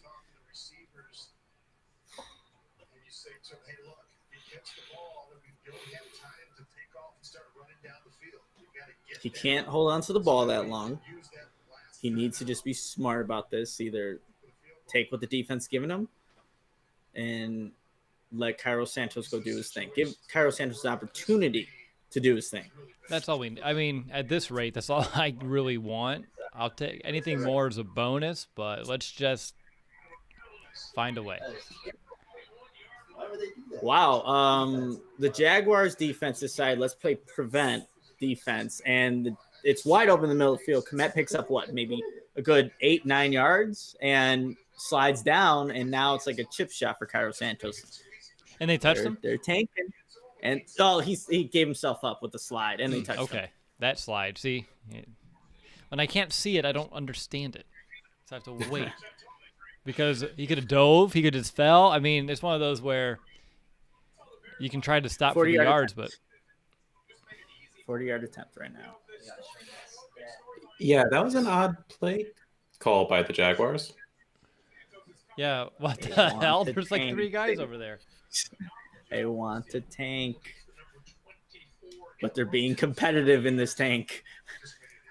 That's the thing with the whole tank conversation, right? I mean, like Doug Marrone doesn't want to tank. He's not going to be here next year. There's no way. Why would they let him be in charge of Trevor Lawrence? He wants to win, I think, maybe. Unless maybe Shad Khan wants to give him a nice little paycheck on the side. Thank you for letting us lose. Yeah. Cairo Santos field goal is good. 24 in a row now. 40-yard field goal. Bears are going to halftime with a 13-10 lead. A 40-yard field goal should be a chip shot by definition. Yeah, that's when your only job is to kick the ball. It is a chip shot. Maybe for Bears kickers in general, like chip shots are, but Cairo Santos has proven he can make field goals and be counted on, really. But that was a way more stressful first half than I think any of us were intending it to be, especially with given the ups and downs from both sides of the ball. I mean, and even in special teams giving up what would have been a fourth down conversion, but brought back by a hold. But yeah, this is a team that you thought would come out a lot more inspired, wanting to get a nice lead going into halftime. Just 3 points. So here's a question. A couple weeks ago during the slide, there are a couple losses that came out. There's not a lot of U plays for some of the players. Do you guys think that there are more U plays being called today specifically? That's a really good question. I don't even understand what's being called right now in this game, Mason, to be most honest. It doesn't feel like there's any cohesive plan here. It feels very haphazard, patched together throughout the entire drive, all game long so far. Yeah, it's kind of hard to make up like what the Bears want to get out of this game offensively. If they want to prove to themselves that, hey, maybe we can call more of these plays where we don't have to move the pocket and see what Trubisky can do against a bad defense. Right now, I think he's kind of failing in terms of showing the Bears coaching staff and just the offense in general that he can succeed at those type of plays. Have we seen him make some good throws, Allen Robinson, things like that? Yeah, of course. But I guess they're just trying to figure out what can they do. And it's like, I think more in the second half, we're going to see more of the play action roll out. I would hope, because that's what seems to get this offense going.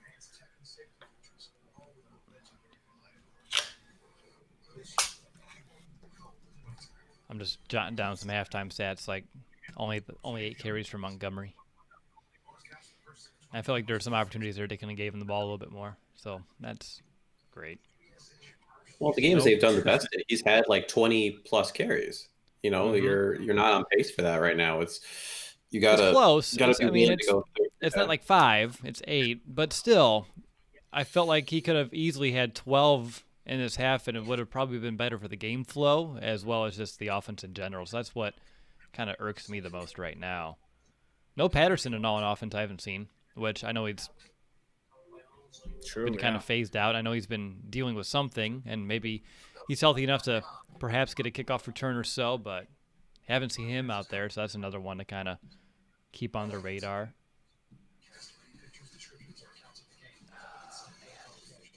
And then Roquan, that's the biggest one. Yeah, that's again. I mean, obviously he's trying to make a play, switch over the ball to his other hand, and it's unfortunate how you can get injured on a play, right? But that would be a huge loss, because then you're asking Joel Iyiegbuniwe or Josh Woods to possibly fill in next to Danny Trevathan, who gets taken off.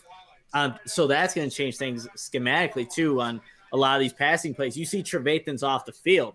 Now you're almost – if Roquan has to miss any time or whatever the injury is, but now you have to keep Trevathan on there. And then he's – obviously we've seen him be a liability at times in coverage, and that's why you had the luxury. Or they do like a Josh Woods instead. It would be interesting to see how they would like to go about it. Yeah, then you just who calls it? Like Josh Woods I would not want Josh Woods relaying what the defense. I know it's probably maybe something simple, and Chuck Pagano's defense even hasn't been that good, but it doesn't matter. Like, he has to relay that to the entire defense. It's like it's a huge thing if Roquan goes down. Huge, well, it's tough because if he's out, then they can transfer the headset to someone. But if he's gonna potentially get back in this game, I don't believe. Well, maybe now they can, at the end of half, switch that out to someone else. But whoever that is would need to be on the field for the majority, so that would make me believe it would have to be Danny Trevathan. What a first half, you guys. Jeez. Yes, Andrew, we know that the defense has been, playing subpar lately, but without Roquan, you're going to see the production go down even further, and that's the problem.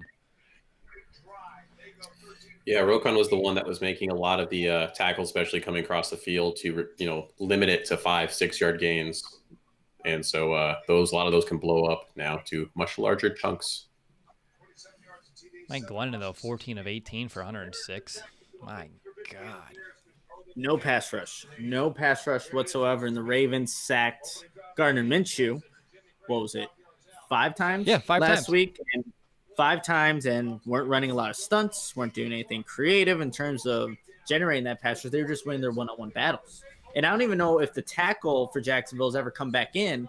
So if there's a backup tackle, Robert Quinn and Khalil Mack have been non-existent, and you can't generate any type of pass rush against the Jaguars of all teams. And Mike Glenn, he's not extending plays, you guys. He's not gonna, outrun anybody.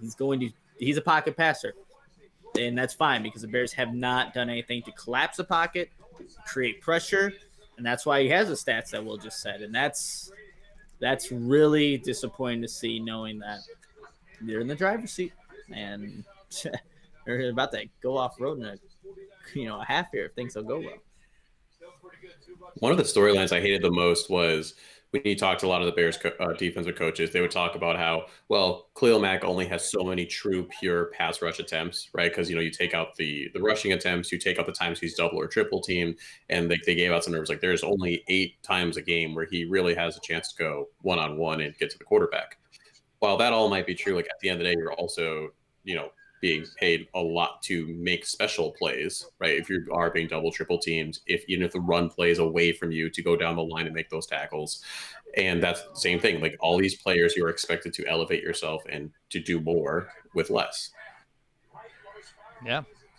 It's exactly the reason why a lot of fans are frustrated. I see Adrian asking what's wrong with Jalen Johnson. He's been dealing with a shoulder injury for the past couple of weeks, which, Mason, how concerned are you about that, actually? Because they've been pretty mum on it. And for a guy that has that history of shoulder injuries, is this something, do you think there could be something potentially bigger beneath the surface that they're not allowing us, or they're just taking it safe to keep them protected if they do potentially get that playoff push?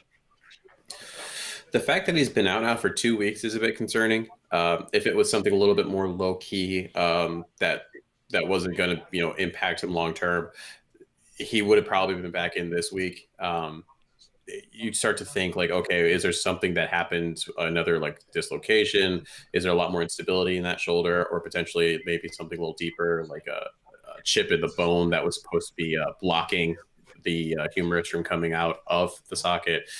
So unless he makes a return next week, I would be relatively concerned about when or if he would even return this year.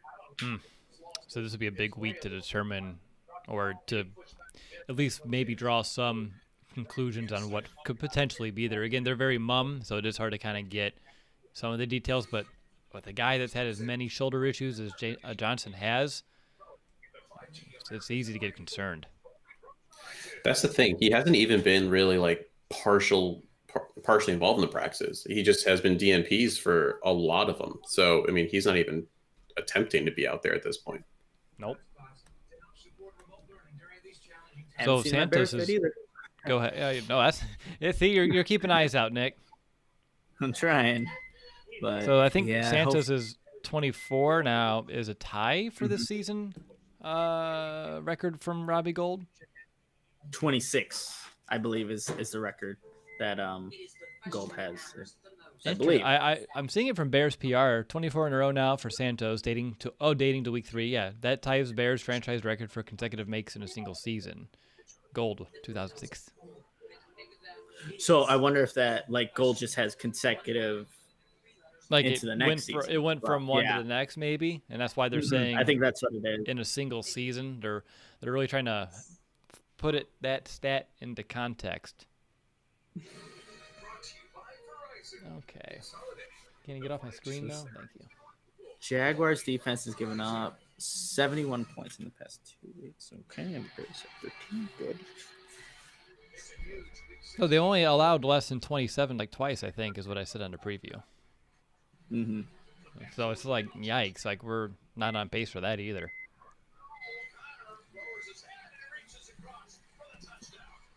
And we have the third quarter ahead of us, too.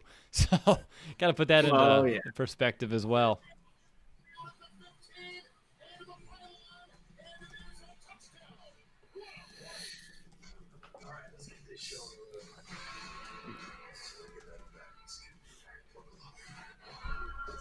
What's Twitter saying about Mitch? Hey, buddy. How's it going? We got 13-10 Bears at the half.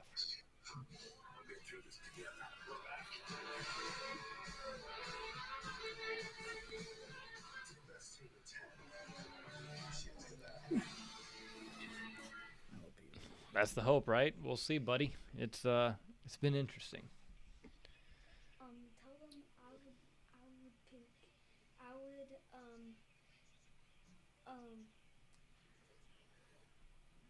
Ryan, you absolutely do not put Foles in. Don't.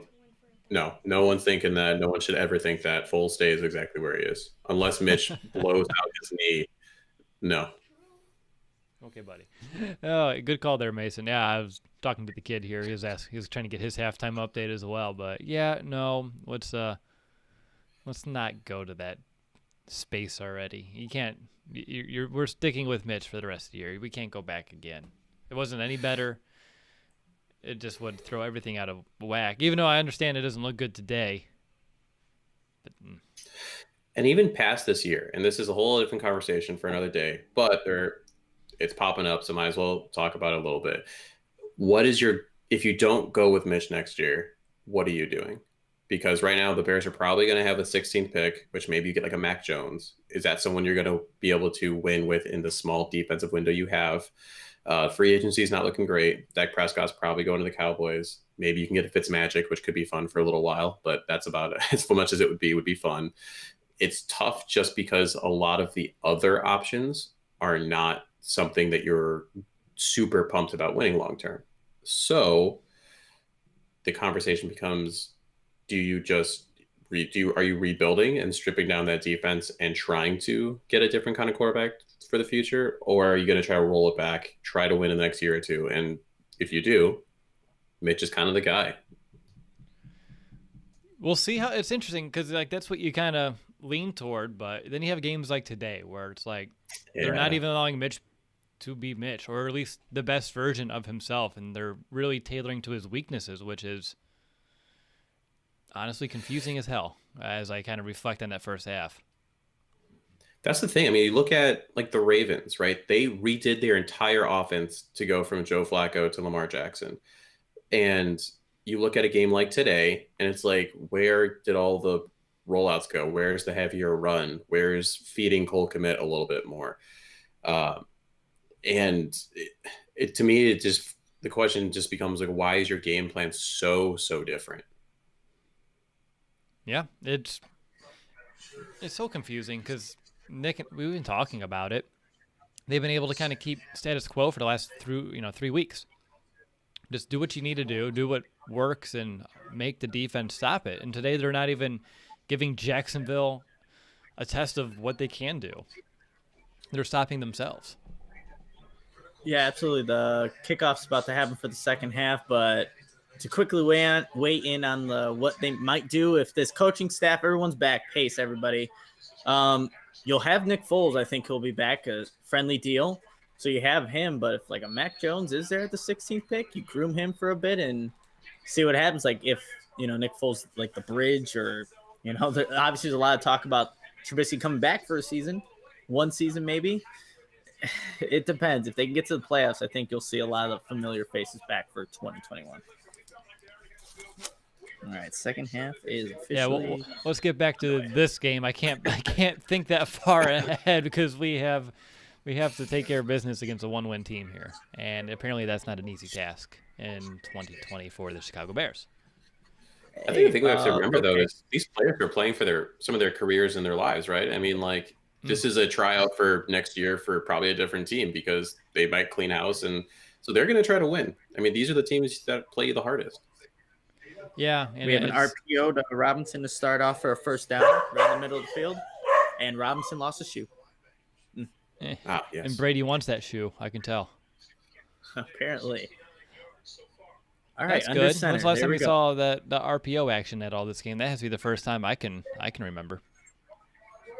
They kind of had a couple of plays actually in this one where it looks like it. Here's a play action bootleg, and David Montgomery wide open, and he's going to use his blockers and just pick up 20. See, just Maybe they it makes too much waited to the second half to actually use their playbook.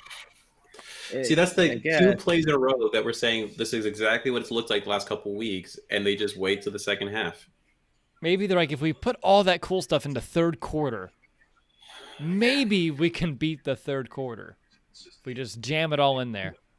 You guys will see Montgomery how wide open he is. I don't know what Jacksonville's defense was doing. Like, I don't think that Montgomery was even a factor for them. But he's wide open. We have shotgun. Hey, look, a run to Montgomery, and it gets 3. But you're kind of seeing more already.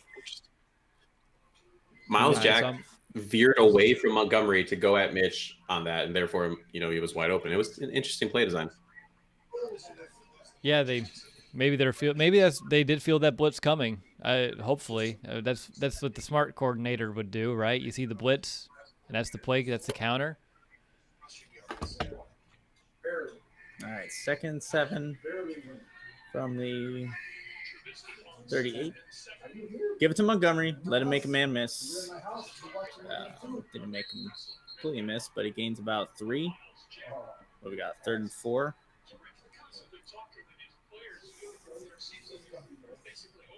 Third and 5.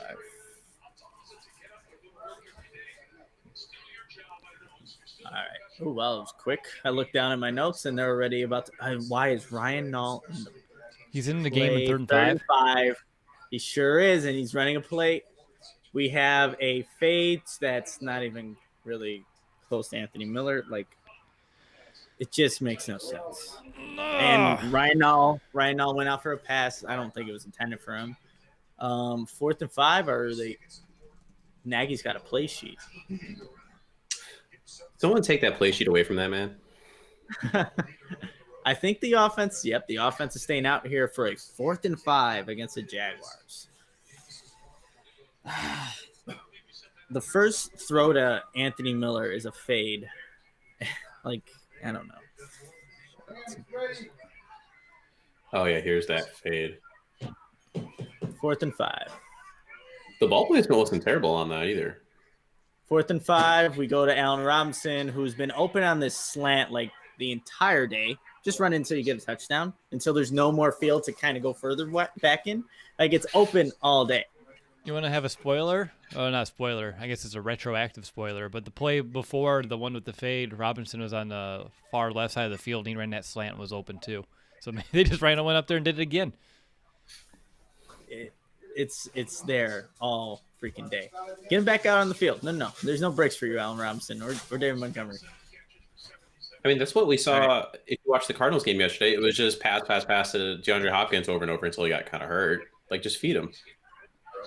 Hey, there we go. So, play action. Ryan Nall is the running back. Obviously, the defense was worried about Ryan Nall, but Anthony Miller is open in the flat and gains, about 7? There's the Anthony Miller 7-yard play for the day. Yep, 8 yards. Sorry, 8-yard play. Tremendous. And now Miller has to tie his shoe. What is going on? He wasn't expecting to go on the field. I guess not. All right, we have no Allen Robinson for the 2nd and 2, but David Montgomery is in. He gets the gets met by number 93. Jeez, I think Cody Whitehair may have missed a block on this play because he's looking in the backfield like, oh, you're about to get smacked. Not to get too far ahead, yeah. but it looks like Roquan is on the sideline. And so that's a good sign. I didn't see anything about helmet on or anything like that, but he doesn't need it on right now, so we'll see. 3rd and 3. Oh, okay. It's a cheat code right now to Allen Robinson. This is not a slant though. This is just a little hitch, but he's open all day. He's looking over at that Jaguars sideline and just talking some smack. I don't know who he's talking to specifically. I was going to say, who's over there that he would even know at this stage, but okay. He is not. I don't know. Well, he's 11 targets, 8 receptions, 84 yards. Get him back out there. 1st and 10 Dave Montgomery, handoff, making some people miss. Gets a nice little push from Cody White here for a 9-yard gain on first down. There we go. Hey, There nothing. we go. That's the fuel for any offense. If you can run the ball like that on first down, it's tremendous.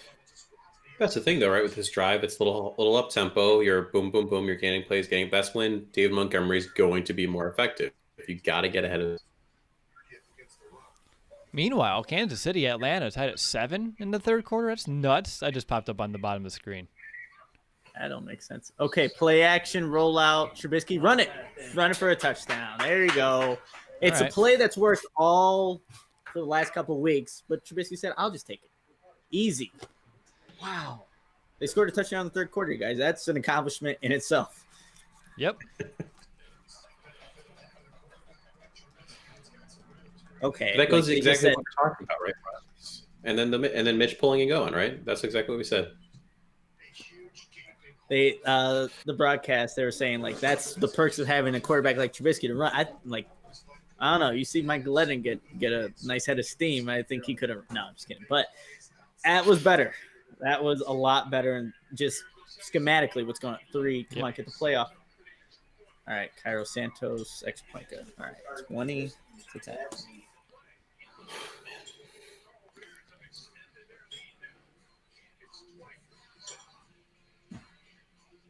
All right, now just run up the score. Play some defensive. 3 and out and see what they can do. Shows where we're at, Nick. You're like, run up the score. And I mean, yes, I would love that. I just want the win. I just want this win today. I mean, I don't need to be – I'm not going to be picky. I'm not going to be choosy. But obviously, between now and then, if the Bears' offense decides to struggle and the defense keeps allowing Jacksonville and this game's close, I'm not going to be happy. Well, yeah, like I want to go into fourth quarter feeling comfortable. Like Mike Glennon's been in the pocket all day. Just comfortable knowing that the Bears are going to win. But we'll see what happens here. Mentality-wise, what's better to go into next week with a close game win still against Jacksonville or a blowout against Jacksonville? I like the close one, sadly, and this is just my initial thought. If you at least win close, I think you remember how much you need to be in your A game every week, and they keep that resilient attitude where if they do come out here, and if they would just beat the snot out of Jacksonville, maybe you go up against Green Bay and you do come out a little – not flat, but maybe soft. As sad as it is the Bears. But I don't know. Yeah, I think this gets them on edge, or at least keeps them having to be more on top of their A game a little bit more.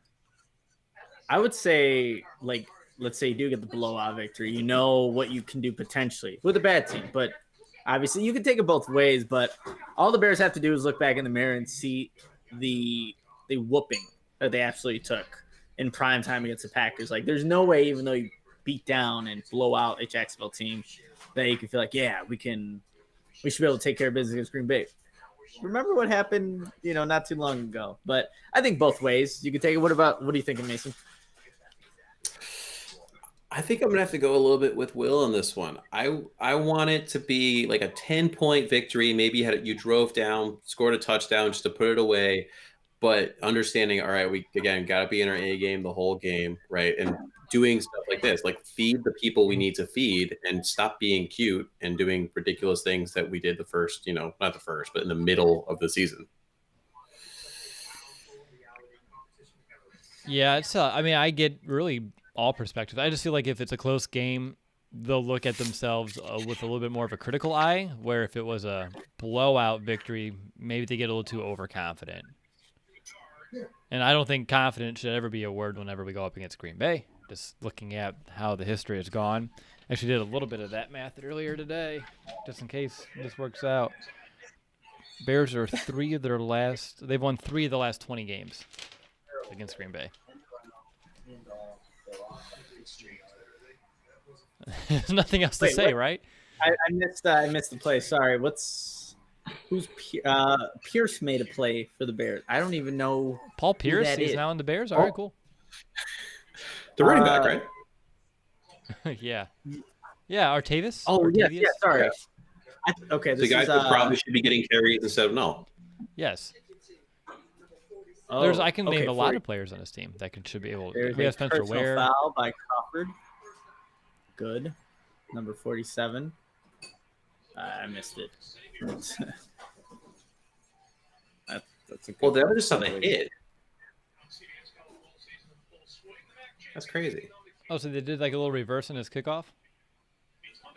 That was funny. The Browns are losing. Oh, winning. The Jets are winning versus the Browns. What? They are 20-3. Well, the Browns have like no receivers. Right. They all got hit with the COVID. That's true. Khalil Mack. Oh, you're lucky, Mike Lennon. Oh, Robert Quinn. Check those ankles, buddy. Got juked out in the middle of the field there. Yeah, could it be roughing the passer now? Oh, holding. Okay. I want to see where 85's lined up at. I'm willing to bet it's probably on Khalil Mack's side. Okay. Holding.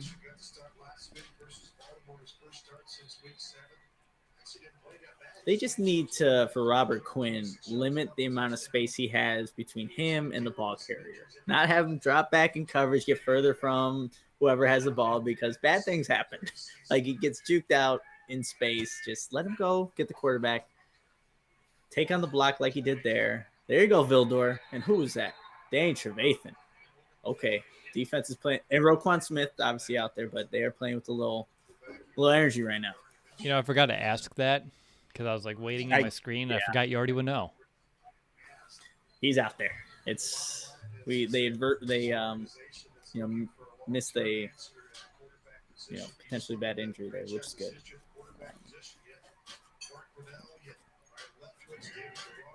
All right, 2nd 17. Empty backfield for the Jaguars.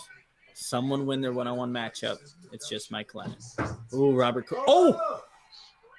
Bilal Nichols almost had another interception on his screen pass. That's a hell of an effort. You'll see this play, but he reads it perfectly and almost gets another interception. Oh, you got to catch that, big man. Come on. You got to catch. You'll see. Oh, that's a hell of a play, though. He knows it. Yeah, beat the grass. You know you should have had a pick. Oh, man. They just keep showing Gardner Minshew, and it's like they're not trying to win. Stop showing him. They're not putting in Minshew. They don't want to put in Minshew. Stop it. All right, 3rd and 17. They got a blitz. They have the screen pass, and the Bears are there to stop it short. Well short. All right. Bears. That's a good possession there for the defense. Good drive. Bilal, no. I mean, I thought maybe he'll hit his hands, but like it was like a slow motion. He's falling for it, falling forward. Oh, and even then, even though I knew, I was like, I hoped he was gonna corral it over here on my end. Change it. Bobbling it. Right, those were fun. Punt. We got a return for. Hey, oh gosh, he fumbled the ball. You fool! Okay. I don't know how that ball squirted all the way out to where it is, but they cannot find a punt returner that you feel comfortable with back there. Like Tariq Cohen was such a luxury to have back there. Wow. I actually been thinking about. I'll watch it here in 10 seconds. Matt Nagy is heated. Chuck Pagano has to hold him back. Oh, no, not Chuck. Was he playing prevent? He's preventing. Man, what is? Oh, that hit. Yeah, he got rocked. That was what are we getting? There is a flag. Oh, this is definitely helmet to helmet. Oh, wow, that is a nasty hit. Jeez. Yeah, and that guy was rocked too. Who even did it? He couldn't even stand up straight after the fact. Personal foul on the Jaguars. 49. Who? Jeez, that could have been really bad.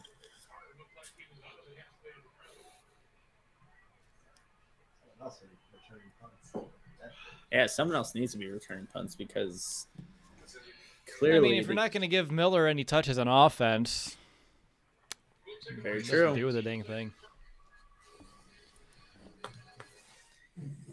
All right, another touchdown drive here. That would be very nice. Someone on Twitter, Ernest, whoever, he's like, Nicholas, you guys are killing me with the commentary today. Let the hate flow through you. It must have been at Trubisky's interception. I did get a little animated there, but let the hate flow through you. Do it. Tough love, not hate, or critical analysis. I can go with that. No, there's definitely There's a little bit of hate there. there's a little bit of hate there. I'm like, come on, Trubisky. I did not do the magic 8-ball for Scott. Completely forgot. Time just Scott down. flew by. I know. Sorry, Scott. The average person has over 100 online accounts scattered across the internet. With all-facing digital footprint, you can control all All right, which offense is run on this drive? The Right. offense we saw at the beginning of the half, or the one we saw in the first half? You would hope they build off of what happened the last drive. Yeah, I'm gonna say it's the one that we just saw on the previous drive that ended with obviously the touchdown, but with Trubisky. And I think you're gonna see Komet get this first play off that same play action rollout, bootleg. Komet maybe do an angry runs 2.0. Great to see. Get the rookie involved.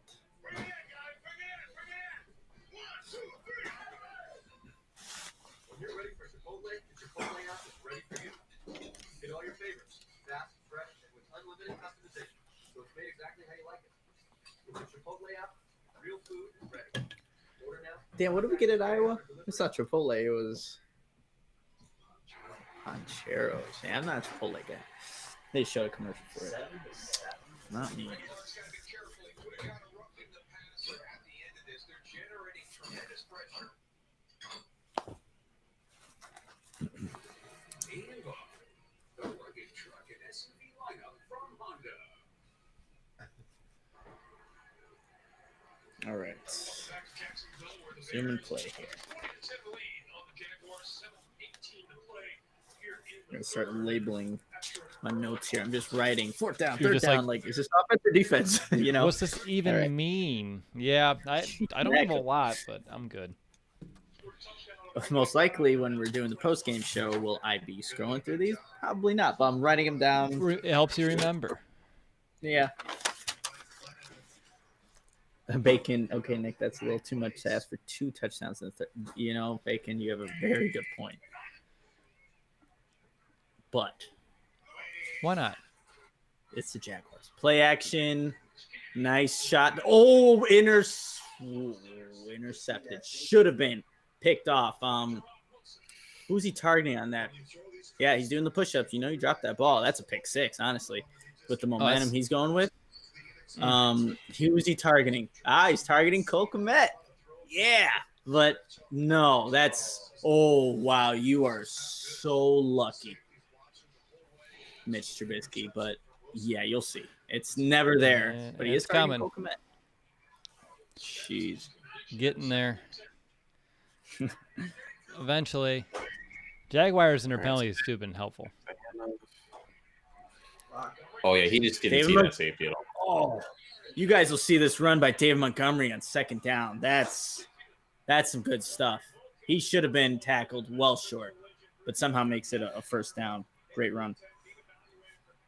Well, location of the pass aside, I mean, play action pass to Cole Kmet, which you're happy about.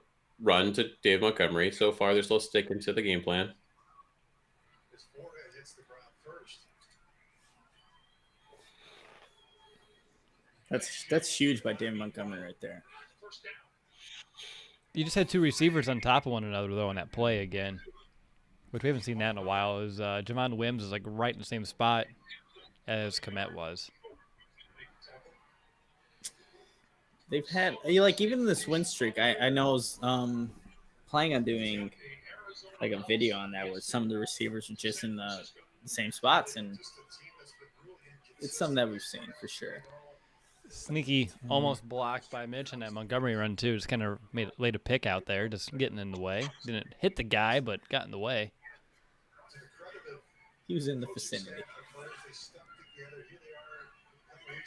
2nd and 10 again. Mitch, straight drop back. And hey, is that Cole? There you go, Cole. About a yard or two short of first. So 3rd and 1, 3rd and 2.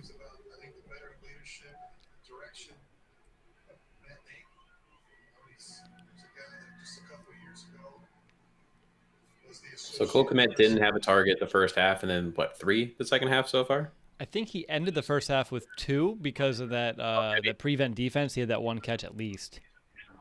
Oh yeah. But before that, so pretty much first 2 quarters Why are you until calling that bonus timeout? drive. Who? All right. Matt Nagy. So we know how this all goes. He doesn't use him in the first half though. All right, 3rd and 2. Timeout. Have to really think about this 3rd and 2 against the Jaguars defense.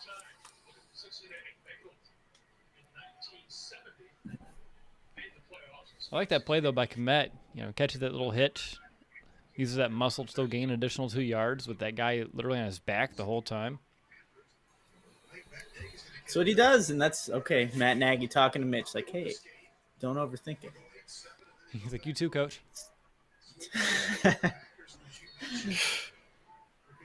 All right, 3rd and 2, you guys. What are the Bears going to do?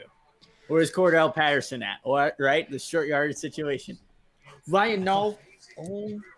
Before the timeout, they had Mooney as the running back with Montgomery lined up at fullback. Ryan Nall in. He runs a pat. Okay, that slant pass to Allen Robinson, I just don't understand what the Jaguars are thinking. It's open every single time. But it's been open with Ryan Nall, like running that little flare route to the left. They're worried about Nall, you guys. But Robinson, Nick's tone has been so like upset when Allen Robinson catches the slant. I keep thinking that it was like an incomplete, and then it's like all of a sudden you're like, but he caught it. So I'm so confused. I don't know if I'm mad that the Jaguars are just doing the same thing every time. I don't know what it is, but it's working. Was that a direct snap to Montgomery? Yeah. But maybe Ryan Nall's the cheat code. Have him in the flat, open Robinson. God. It's the deadly combination that you didn't know you needed.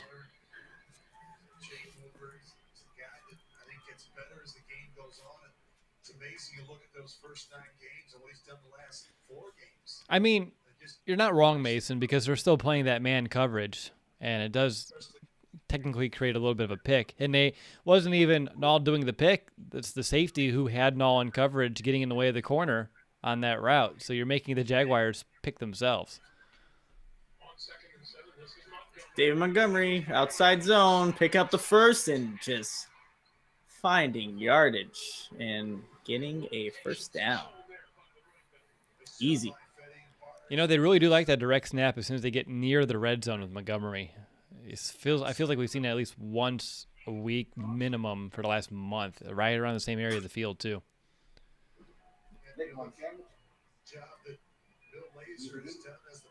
I'm good. Alex Bars, Cody Whitehair, Sam Mustipher, all just winning their one-on-ones, blocking some people. 1st and goal, handoff to Montgomery. How did he get through that? Touchdown, Bears. Jeez. 2 touchdowns I don't know. in the 3rd quarter? Where's Bacon at? We got it, Bacon. We got it. Got that 2nd touchdown. Yeah, I got to see the replay here because did Montgomery just phase through this guy? I don't get it. That Bears fan is chilling with his cheese fries. Let's go. Okay, what's going on here? Like, how does this guy miss Montgomery? Oh, okay. The defender just went the opposite way. Yeah, he's Ekdale, number 99, just went inside when he should have gone out, and the lane just opened. Cairo Santos, extra point is good. 27-10, Bears. All right. I think you guys called this too, didn't you? Slow start for the first half, and then all of a sudden picking it up in the second. You know, I Mason, think maybe the this Bears is are like really the trying things out. yeah. They were really trying it out in the first half because it just looks so reminiscent of what they were doing the past 2-3 weeks now that they're doing. But I honestly believe they were just testing it out. Like, let's turn on the gear now and just kind of Or punish they the team. what's the test though? Does the offense that didn't work earlier in the season work now? No. And they're like, okay, I don't know what there is to test, but Mason, this may be an answer to your question that you posed at halftime about how would you rather have this game end, and maybe this is like the best of both worlds where it was so tight for a whole half, and then you start taking a lead, so then you do end the game with momentum, and you still have the understanding or the lesson learned of having to be in your A game and not taking teams so lightly. So maybe we get a little bit of the best of the both worlds here. Yeah, absolutely. I think that this is fantastic. It's frustrating, of course, that first half, but at least in the second, you're actually getting some of that momentum building, and you do see things that are working. You're seeing the guys that you want to, get the ball are actually getting targeted consistently too. Yep, that was on that drive. Only 1 third down was faced, which was at 3rd and 2.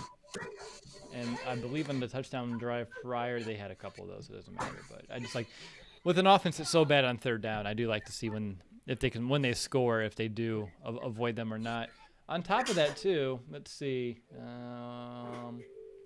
Yeah, only 1 punt so far for the game for us too. Interesting. Adam Donald's been getting a nice little break here. He's Right? like, man, the leg's feeling fresh. It was overworked, no doubt, in the beginning of the season. But he's like, man, when do I even punt? This Bears offense so explosive. It sounds weird to say. Allen Robinson is 3 yards shy of 100 on his 9 receptions. Be nice to see him get a touchdown against his former team, and then really look over that Jaguars sideline. Whoever he's looking at, show him he is still one of the best receivers in the game.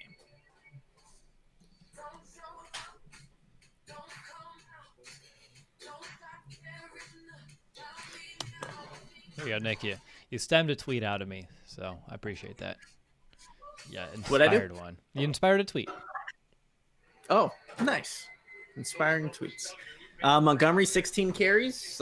Looking like he'll get to that 20 mark with 3 minutes and 17 seconds left in the third. Santos with a kickoff. No return. Well, that's kind of what Will had brought up and talked about earlier, right? He had 8 carries in the first half, and this wasn't super far off the pace, but he already has another 8, and the third quarter is not done yet. Yep. So 8 in the first half, 8 in the third quarter.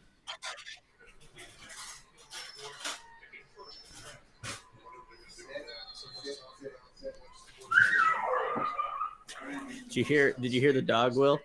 Yeah, what is that? No. That's what he does. He sits at the door, and when he sees a squirrel, and immediately when the door opens, he squeals like he's a little pig. Yeah, it sounds like a squeal. It sounds like he was getting like hurt. Nope. That's just him being a weirdo. Well, Nick, I would not expect any canine you are raising to be anything other than that. Yep, I agree. I completely agree. Good defense, first down, Chenault. They were trying to just run a little design play to him on the right side. About 4 Bears defenders there in case he did catch it, would have been tackled for loss.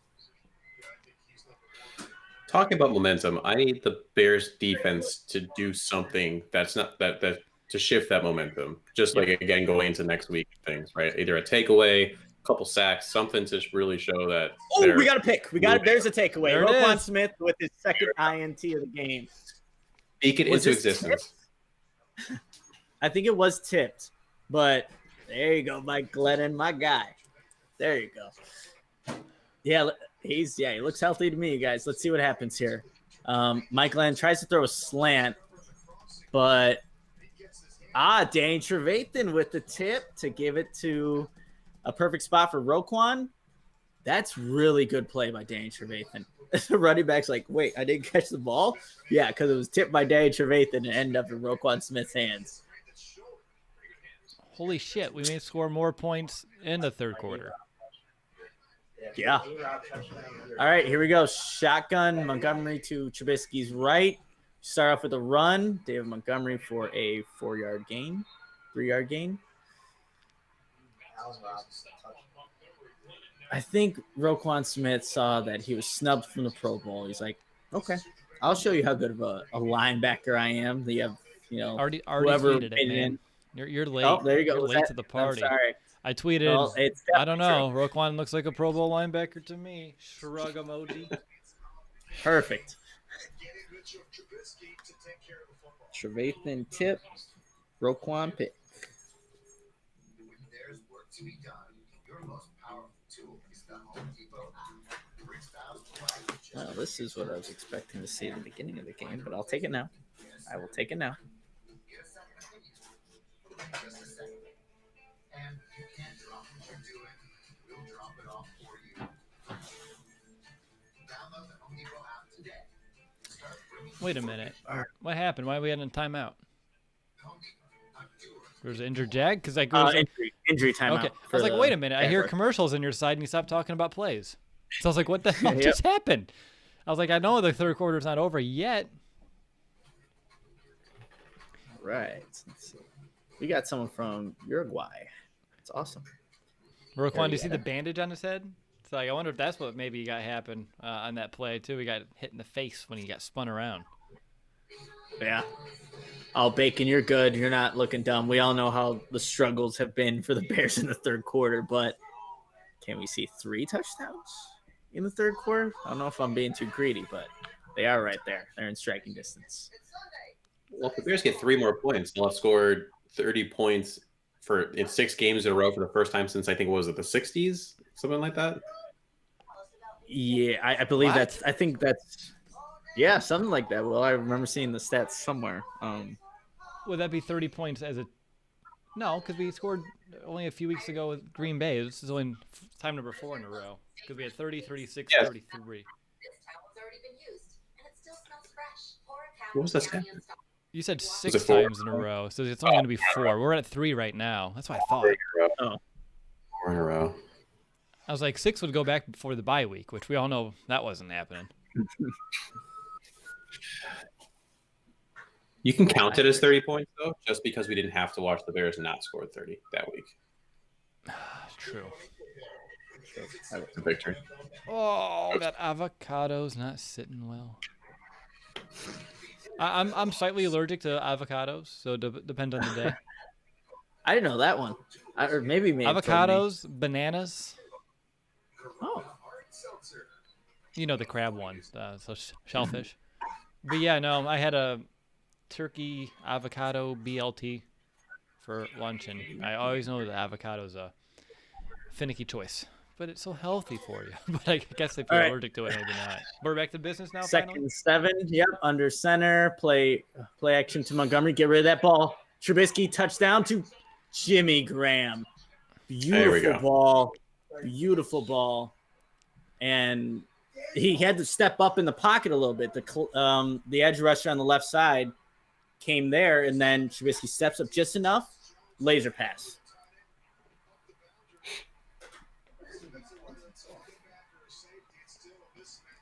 All Yeah, right. Leno. Oh wow, he doesn't even touch the guy, and Trubisky steps up just enough, and I don't know what happened to that DB. He just fell, and Jimmy Graham's open. High points the ball. Well, I see Minshew in the stands. They had like one of the cutouts of him out there, so that's pretty funny.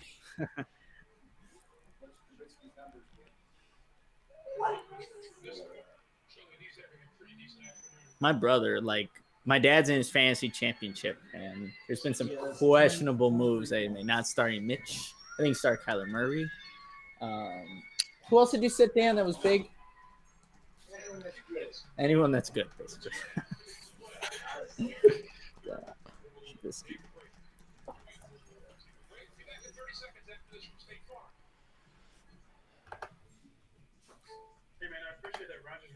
The third quarter Bears, watch out. You never know what you're going to get. Wait, that's 3 touchdowns in the third quarter? I'm blown away.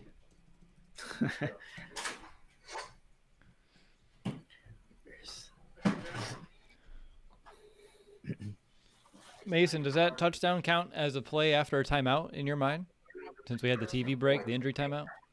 No, because they didn't call it. So there has to be a called timeout. Because I think the whole I think the main premise was to say, okay, Nagy's saying we need a moment to think, to talk, let's go over this. And that one in theory was just an injury timeout. However, you could make the argument that some of the timeouts they've had in the past has also just been you just have all the time to make a good play call and you haven't done it. It's not sense. I think you count it. Even on the drive before this ended with the Montgomery touchdown drive, we had that timeout on 3rd and 2. What do? I think they don't even overthink it. They're like, let's run the slant pass to Allen Robinson. That's been working. Like, just get out of your own head. And I think good things happen. Bill Lazor, when he was able to take over play calls, like, all right, guys, sit down, pulls up the PowerPoint, and he's like, I got one word for you all. And just comes up there, slant, and he even italicized it, so that way it's a little slanted. He's like, this is going to revolutionize Chicago's offense. It's never happened here. We're going to run slants. And here we are, smiling about it. I feel like that's, like we always, throughout a season, whatever it is, like, why don't the Bears run any slants? Like, yes, it's the most simple play of the, playbook and route, and they're running slants, you guys. It's a joy to see. We have another interception. Oh, no. Vildor, come on, man.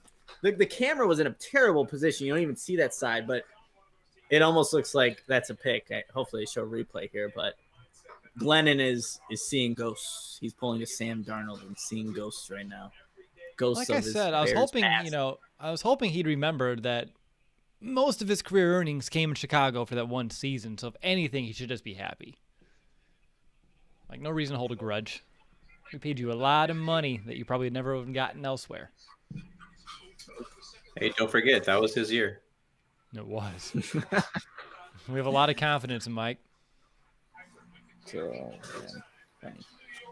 They won't even show a replay of the Kindle Builder play. I'll try to really keep my eyes on it here as it shows back up for me. Yeah, it was tough camera angle. Yeah, because the score was like right above, right over the play. Yeah, it sucks. All right, okay, 32. Now I need Eddie Jackson to make a play to get momentum for the following blitz. Danny Trevathan sacked Mike Glennon. Danny Trevathan, is he making a snow angel? I don't know what that was. I don't know if that was a snow angel. That was something, but he got the sack. He hasn't had too much to celebrate for this year in terms of a big play like that, so he forgot. True. He just loops around. 69 yards. What was that? So today, Jimmy Graham has a season high 69 yards receiving today. Nice.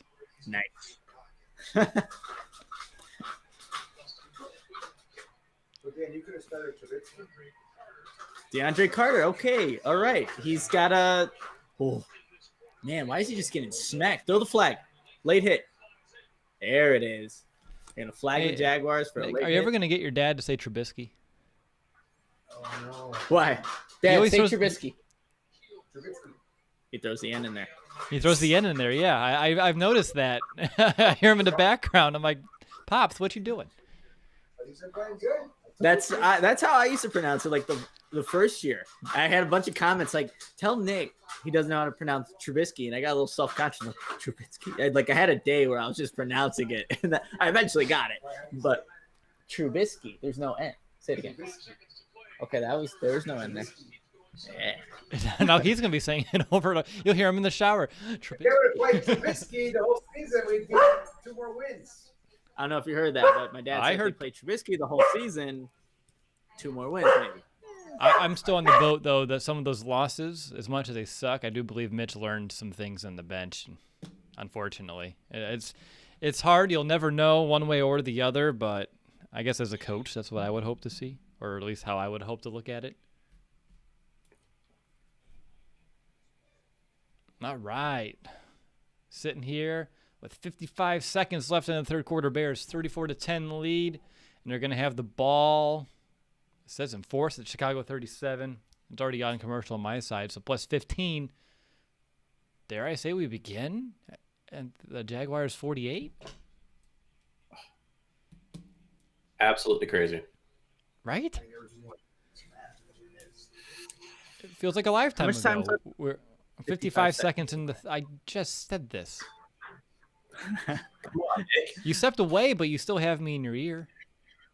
This is true. Like I just zoned you out, tuned you out. I should Typical. have said. And Yeah, so they have to flex the game next week, right? I mean, to like just line up to be at the same time. You can't would hope imagine so. they leave it.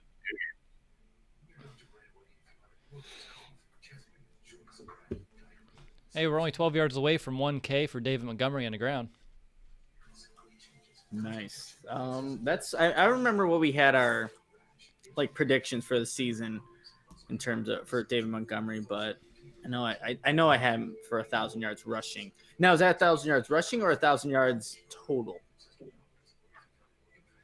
For the season, so rushing yards. Just It's- rushing. Okay. Rushing yards is what I'm seeing. No, people on Facebook, we will not be showing the game copyright infringement. Thank you. Yeah. We would like to keep doing this, and it's been working. So If you'll you see want to our watch the faces. game, I'm sure you can find a website to watch it. I promise. They're out there. If the NFL gave us the permission to show the game and commentate, I would. But one subpoena from the NFL in my lifetime was enough. Oof, that was a scary time. There it is. All right, let's see what we got here. We got play action. Don't throw it to Miller. He's going to get popped. I caught it. He didn't get popped, though.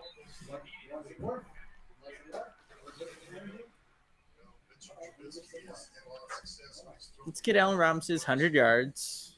Just throw the slant.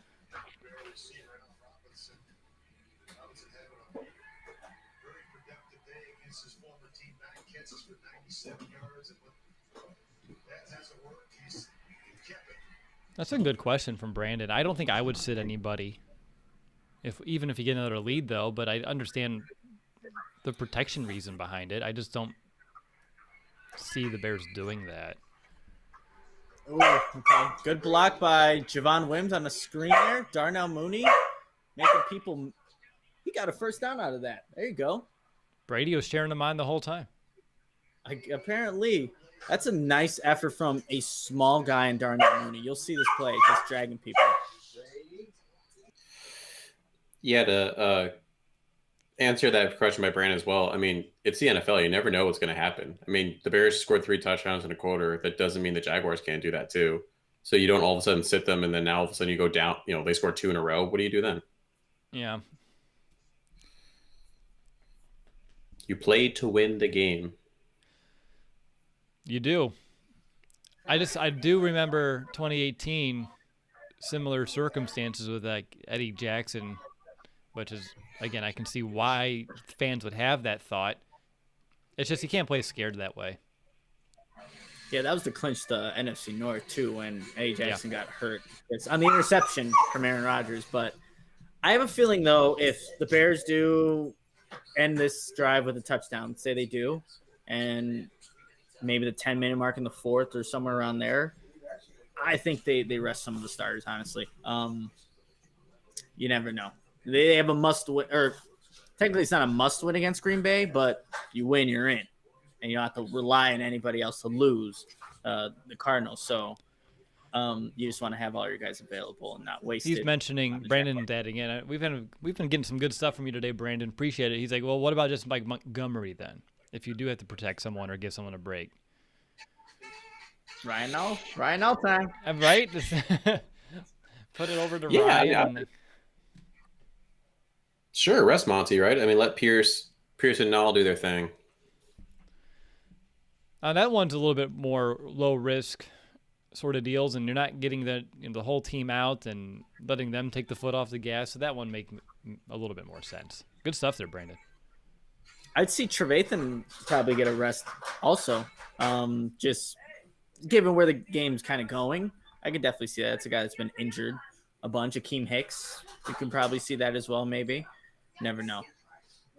So that means we'd be up 31 points with whatever's left in the fourth. I mean, then you sort of I'm torn. Again, I don't think you ever want to play scared, but it's one of those, if something did happen, everyone's always going to point back at that decision.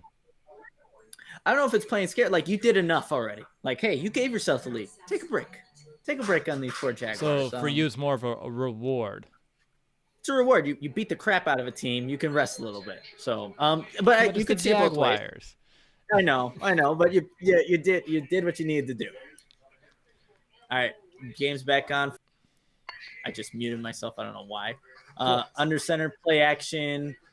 Trubisky going deep to a goal. Cole Kmet was right there. Oh, Mitch is on a knee. Like, he just missed it. Like, Cole Kmet dove and the ball. Now that my camera's back in focus, just missed it. Oh, that's a nice play design. He's wide open. Cole Kmet just get to 6'9". 6'7". Oh, Trubisky took a shot there. Oh, he just missed it.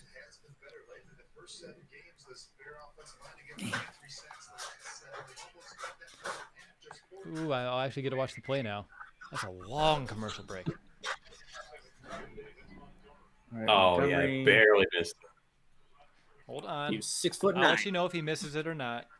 Third time's a charm. He got it. He has it. He has it. And Did he miss it, though? he just missed it. Oh, okay. David Montgomery, first player with 100+ scrimmage yards and 1+ touchdown in 5 consecutive games since 1977 in Bears franchise history. That's a lot to say. Damn. And I couldn't repeat that even if I tried. 3rd and 7. What are we doing here on 3rd and 7? Is it the slant to Allen Robinson that is open? The slant to Allen Robinson. Ooh, but is it a first? I think everyone and their grandmother saw that play coming. 3rd and 7. I think they are going to call it. What are they giving? There's 100 yards for Allen Robinson. They gave it. They gave him. I don't even know if they gave him the first, but there's a run by Montgomery that would have gotten it anyway. Oh, so it was a 4th down play. And they gave it to, and then Montgomery ran it. Yeah, 1st and 10 now. Yeehaw. Back in business.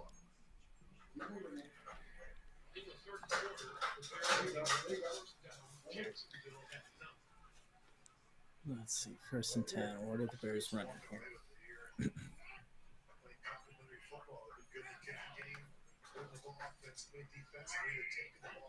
Under center. Run to Montgomery. Gonna lose a yard.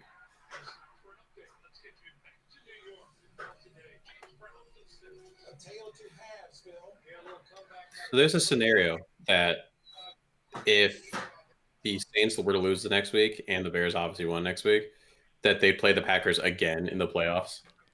That would be very reminiscent of when the Bears allowed the Packers into the playoffs, and we met them again in the NFC Championship. By the way, that player on that 4th down run, who made the stop, Aaron Lynch, your favorite. We have Pierce for almost a touchdown. Oh man, he almost had it. That would have been nice to see. Yeah, that's a huge lane by the left side of the offensive line there. Oh, you have David Montgomery, Ryan Nall, and Pierce in the backfield. I didn't even notice that. Yeah, you have all 3 running backs back there. I don't even know if Trubisky was on the play. I don't think so.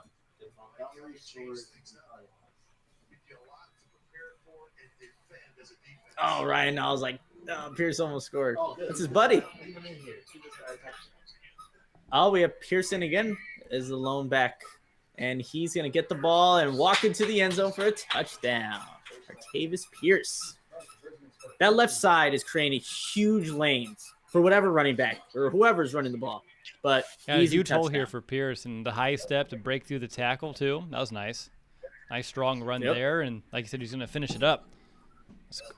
There would be nice because then we can go to St. Albans. Yeah, it's great being able to see Whitehair play guard and just get up to the second level and do what he does because he's just so athletic compared to some of the other guards they've used over this year. And even on that long touchdown by not long touchdown, but that long run by Pierce, Whitehair didn't do anything like crazy special in terms of like laying a guy out. It's just getting a hand on him, getting another hand on another guy just to slow him down enough to allow Pierce to run right by. And on that touchdown, first person to Pierce to celebrate was Whitehair. So just also a great leader on the team. Absolutely.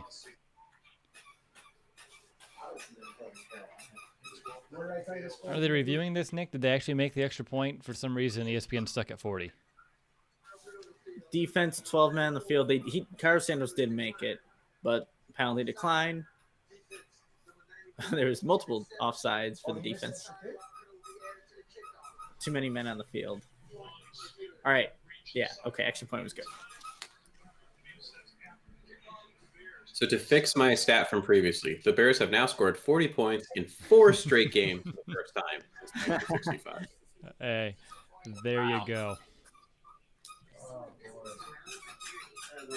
I don't know. What was our score predictions for this, Will? Like, none of us went to 40, right? No, think we did. no one here was in the 40. Thomas, you guys should always have Mason on the stream. You guys are a good trio. Aw. Thanks, Thomas. That's so sweet. I appreciate that. That's seriously, funny. I do appreciate I'm on here on Facebook trying to get some jamokes off the comments, and I was watching Mason's mouth on that one, forgetting that's a delay. I'm like, how's he talking? He's not even moving. It's like really impressed. How much left on the game clock? It's 11:47 left in the fourth quarter. 41-10. So Brady's gonna be just like that. You want the real He's deal? not shutting. Like a good neighbor, State Farm is there. All right, so we got a 41-10 lead. Sitting there with 11:47. That's not bad. I mean, and this is the point where now we look forward to next week. Win and you're in. That's the thing. I'm trying to play right now with like those playoff machine because I do that. Why not, right? And I'm trying to figure out the way that the Packers would just want to lose against the Bears next week, because it looks like for the most part, if they were to, they would lose the first seed. Which then, because there's that whole conversation of, oh, is Aaron Rodgers going to sit and da da da da da. Like, I don't see how that's happening. I thought there was a scenario where they could lock up that bye this week. I don't remember the exact. I thought so too. I think it's the Seahawks. The Seahawks lose. Okay. Then the Packers plays the Sunday night game. They'll obviously know what they have to do for week 17. I think that's what the scenario is. You're right. If the Rams win, if they beat the Seahawks, which should happen, let's be real. Yes, then they would in theory lock that up with a win. And then Kyler Murray took a shot at the end of the game yesterday against the 49ers, and they play the Rams, who are they're still fighting for the division. So they're going to want to play. Yeah. And the Cardinals have not – you saw what they did yesterday against the 49ers. They couldn't do anything really. So it's playing out in the Bears' favor, but we'll have to wait and see what the Green Bay does tonight and obviously going into next week.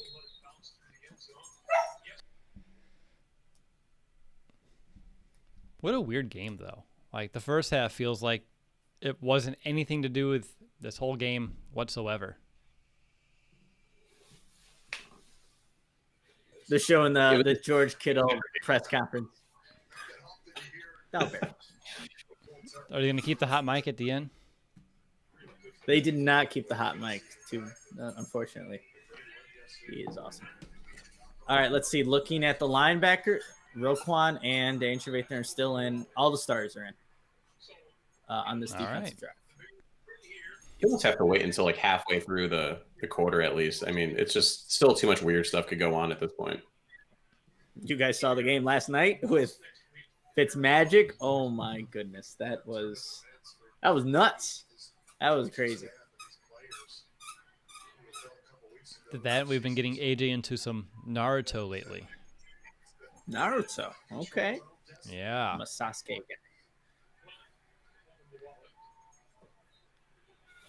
All right, they're going to have a 3rd and 8. 3rd and 7. Points per game this season. First 11 games, 19.6 for the Bears. Last 4 games, 34.7. Lighten defenses up. Bad defenses, but light them up. Yeah, Tigretti gone. Yeah, I agree. That would be.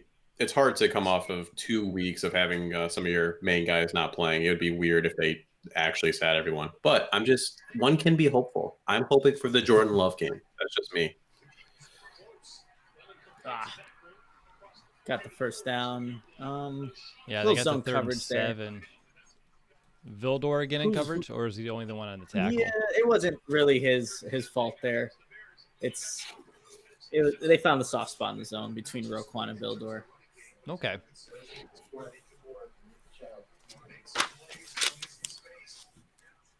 Yeah, Roquan had to back out on that play, and he has a good distance to go, and the pass was already there. Bildor just made the tackle. Oh, I was about to say, okay. Man, Dane Trevathan. That should have been your interception. How many of those have we had today? Seriously, it's been a lot. Who we have not heard really at all today, and maybe he has given up some completions, Duke Shelley, in terms of just Cole, or if they want to put TJ Chark in the middle or the slot. It's good. He put together some good games here. Yeah, he's been has been the word. Oh, Kyle Fuller. Okay. He went low, kind of bounced off the offensive guy. They're talking a little smack there, and Duke Shelley was there to rally and help make the tackle. 3rd and 7. Turn it over to someone else because they were struggling. I think Bill Lazor's another really innovative guy. I think between Trevathan, like a little swag after that play. That was fun. Let's get Khalil Mack a nice sack here on Mike Lennon. 3rd and 7. Khalil Mack. Oh, he got rid of the ball. That ball was low and not catchable. Duke Shelley doing. Remember the thing I showed you with AJ, Will, where you kind of make the ball look like it's floating? Right. That's what Duke Shelley's doing. You'll see right here. The little trick to work on the fingers right there. All right. It looks like After this game, it's going to be really interesting to see what Khalil Mack's pressures and hits are. Because, again, you haven't heard like anything or seen anything really in terms of pass rush. Yeah, he hasn't. I also would like to go back and see where the Jaguars are running the football. It doesn't even seem like, I don't know, maybe they're not even going Mac's way. But, yeah, when he has had the opportunity to rush the passer like that last one, he hasn't gotten there.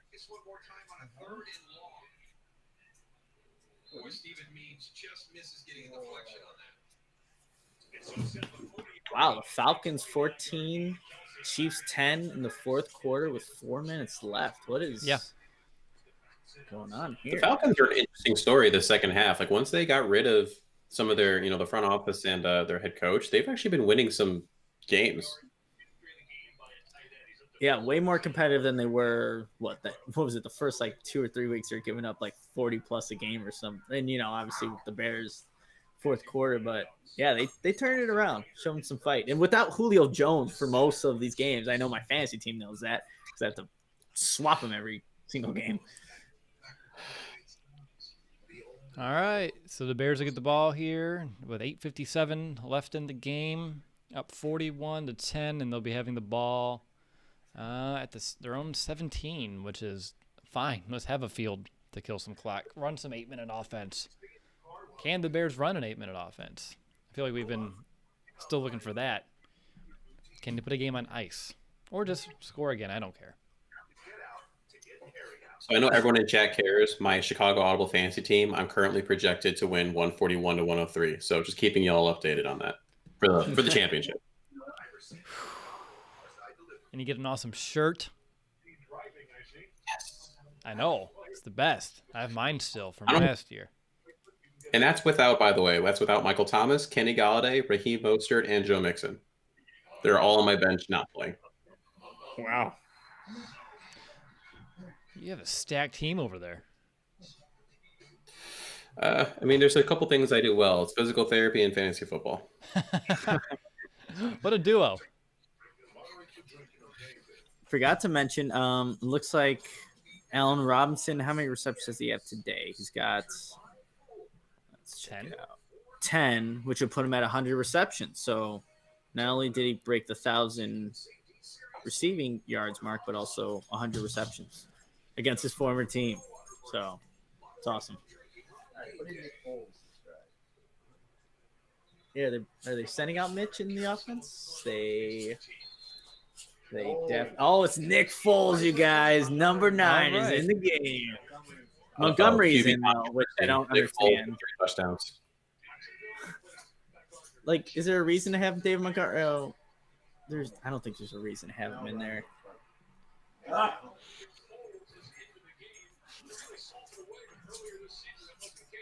Nick Foles. Nick Not everybody Foles. gets-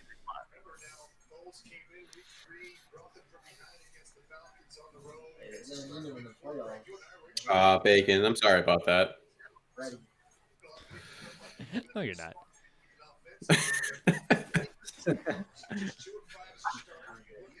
Okay, that's interesting though. Like, if you're gonna pull some starters though, pull some more. I mean, you think, especially with Monty, right, running back being the position it is, how many hits you take, and he's had a couple injuries, right, the concussion and the adductor strain he had. Yeah, why do you still have him in there? Just you have Nick Foles. I think you can lift Colin Pierce.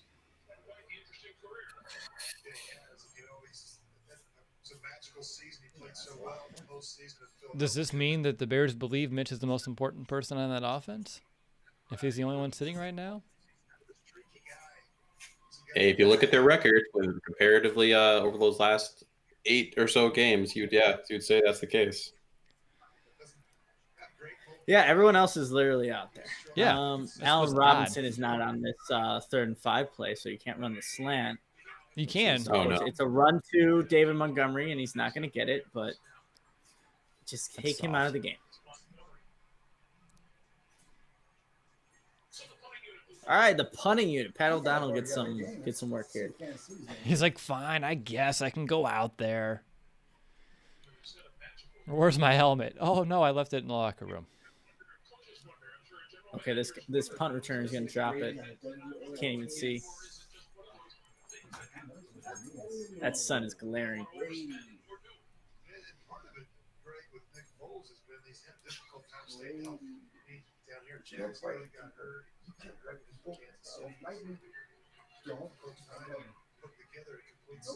See, what is this? Cole? Got it. Okay. 36-yard line is where they'll resume play. Oh, man, the Falcons almost had an interception. Wait.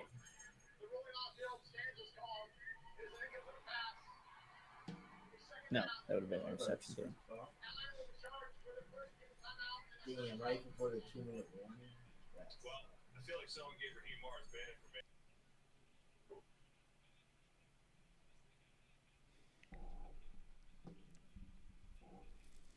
Oh, I mean, I get it, but like with that last run, Montgomery did get his 1,000th yard of the season on the ground, so maybe now you pull him. He has 1,000 yards, pat him on the helmet. See you next week.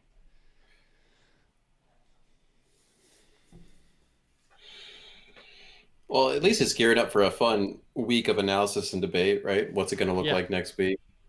Absolutely. I mean, everything's on the table now next week. You win, you're in.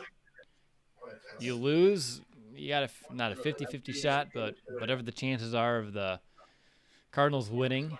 But you just want to see the Bears go in on their own terms. What's that face for, man? That's my Glenn deep ball not being anywhere near any of the Jacksonville wide receivers. Like, the guy was open. Oh, my Glenn. That was something. Is that Jay Feely or whoever's just laughing? I wouldn't blame him. But that wasn't even close. Oh, man. I need to open up another uptime over here. You see, that's why you gotta go with the bangs much better. I like Bangs both. are, yeah. Okay, that's a deep ball. Deep ball. Oh, DJ Chark. That looked like it hurt. Sorry, I just saw the one that Nick was laughing at. Yeah, it's coming up right now. It wasn't close. It was really bad. Nick, the weird thing is about that face you made, it was identical to the face that the guy behind us sitting at the Jaguars game where I met you at. Oh, It looked yeah, just yeah. like that. And that's what caught my eye. I was like, what? I don't even think I can replicate that face. It needs to happen. Someone It needs was to, genuine. cause Yeah. that reaction. You know Stephanie today? Oh, sorry. I forgot. No. I get you. We're good. Yeah. My apologies. I was just like, wait a minute. No, you're good. Something's a little different here. I was like, I felt like there's always a little bit more going on. Yep. Tyler Eifert. I forgot he was on this team. Man. Wasn't there a time where Bears fans really wanted Tyler Eifert? Like, it was in free agency at one point. Mm-hmm. But I think I may have been one of them. Like, this is an option to look for. But, He looked good. I mean, those first couple years with the Bengals, like he was one of Dalton's main go-tos, and he looked good, but he kept getting hurt, and now he's just been robbed of most of his athleticism. yeah. We have both the linebackers are subbed out. You have Woods and Iggy in there. So have the starting corners. Who else is out So there? this is time low key that's real important. At least that I look at when I watch these games is what Woods and Iggy look like. Because I mean, you're just seeing this year, Trevathan is slowing down, right? And he is a liability in coverage to say the least. And Iggy was supposed to be kind of an answer there. So I just want to see Iggy make some plays in garbage time. Oh, deep ball for Glennon and touchdown. Whoever number 47 is, just let that happen. Chenault with touchdown. 27? McManus? 47. 47. 47. Is that the guy that they just signed? I'm pretty sure. No. Yeah, he was on an island there, Crawford, and he does get past McManus. This is garbage. Yep. Touchdown, garbage yards. Oh, he almost knocked it out. Knocked it down too. Yeah, Jasper, that's definitely a concern. We would talk about that on and off now this whole stream that there's not a ton of pressure on Glennon. And if you can't against the Jags, who can you do it against? The problem is, if this shows up next week, we're in so much trouble. Yeah, we saw what Aaron Rodgers did last time. Torched the Bears. 4 straight touchdown drives to start off the game. I mean, it wasn't even close. Yeah, they only have 1 sack, and that was from Roquan Smith or Dane Trevathan. So they had to manufacture that with a blitz because their guys couldn't get it, traditionally. What, you mean rushing 3 against Aaron Rodgers is not a good idea? No. Apparently not. That is interesting because how do you defend? What's the best way to defend Aaron Rodgers, I guess, in your guys' opinion? Is it to blitz him and make him use his legs as he started to slow down a little bit more? Or is it to just try to confuse with coverage and just play good coverage, hope your front four get there? The best answer for Rodgers is you kind of get a combination of the two, but the front four has to get there. I think with Rodgers, he's smart enough to see where that blitz is going, counter it. In terms of confusing him with coverage, I don't know how often you can really do that. So I think it all just feels with that front four actually getting pressure. And that's, unfortunately, it hasn't been the case today. Yeah, there's not an easy recipe for success for trying to stop Rodgers. That's why he's one of the best. But thinking back to the game where they clinched, it was Leonard Floyd, Khalil Mack, and Akeem. They were just having themselves a day and really limiting the big plays too. And Rodgers was a little off that entire season. I think that's where he heard all the rumors like, is Rodgers done and all that stuff. But it takes some luck, and it takes really your Mack and now Robert Quinn to apply pressure. But they haven't done that this season consistently enough to say that you can go with that kind of game plan into next week, saying and that you'll have success. So we gotta get creative, I guess, and you're not gonna fool Rodgers many times. Considering how well he always played against him, is there a way to borrow Leonard Floyd just for the Packers game, and then send him back to the Rams? I mean, maybe if they just sneak him in the Robert Quinn 94. And then they just kind of tailor that jersey a little bit because I'm sure it's a little bit bigger for Quinn than it is for Floyd. Maybe you can. That's a him padding. Yeah, there you go. Oh, good. Nick Foles is coming back on the field. Yep, and Montgomery was out for that first play. My brother is now watching the Falcons game at the end here, 14-17 in the fourth quarter. This is why you don't know what happened sometimes when I ask you questions in the post game. Exactly. I'm not seeing it.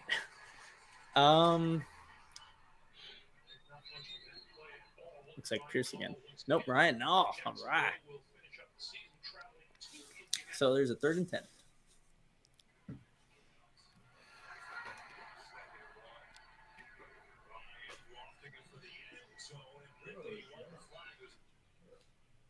David Caldwell in November. What are they going to do? What are the Bears going to do here on 3rd and 10? Run it. Letting that play clock go. Yeah, Allen Robinson is not on the field anymore. I'm fine with that. I see Spriggs out there. Passing Yeah, Hambright's to out there too. almost intercepted. That didn't make any sense. That was behind Cole Kmet too. Like, come on, Nick Foles. I like that Arlington Hambright's getting some snaps. Yeah. That's right. Yeah. Get some 7th round draft pick action. What about Rashad Coward? Are you excited that he's getting some snaps too out there? I love Rashard Howard, the story, right? It Yes. like the path he took to get to where he's at, but at some point you got to admit that okay, this isn't it. All right, I get to finally watch that Foles 3rd down throw here in a couple seconds. Yeah. It's great. behind. Like, maybe he thought Kmet was doing something else, but Yeah, whoever that was in the chat that asked about Foles, that Oh play, my God. that play is why you don't go back to Foles. Just talking to Jake Root. I'm yawning. Oh boy. Well, when you don't have the sweat for the last hour and a half, tends to happen. All right, let's see what they're doing, and that's just Brandon, I'm pretty sure Foles is just stuck on the team. The way his contract is structured and everything like that, you can't cut him. You're not or anything like that. And I would be blown away if you could convince a team to trade for him. So he's in the backup quarterback for the Bears for 2021. I'm trying to think the guaranteed money that's locked up just in this second season. Oh, there's an interception by Duke Shelley. Gets popped out, but it looks like it was an offsides penalty. And I don't know if the receiver gave up on the play a little bit. Who was it? Number 99, Travis Gibson, just not having a good day today with the offside penalty. Thanks for clarifying. Yep, had to.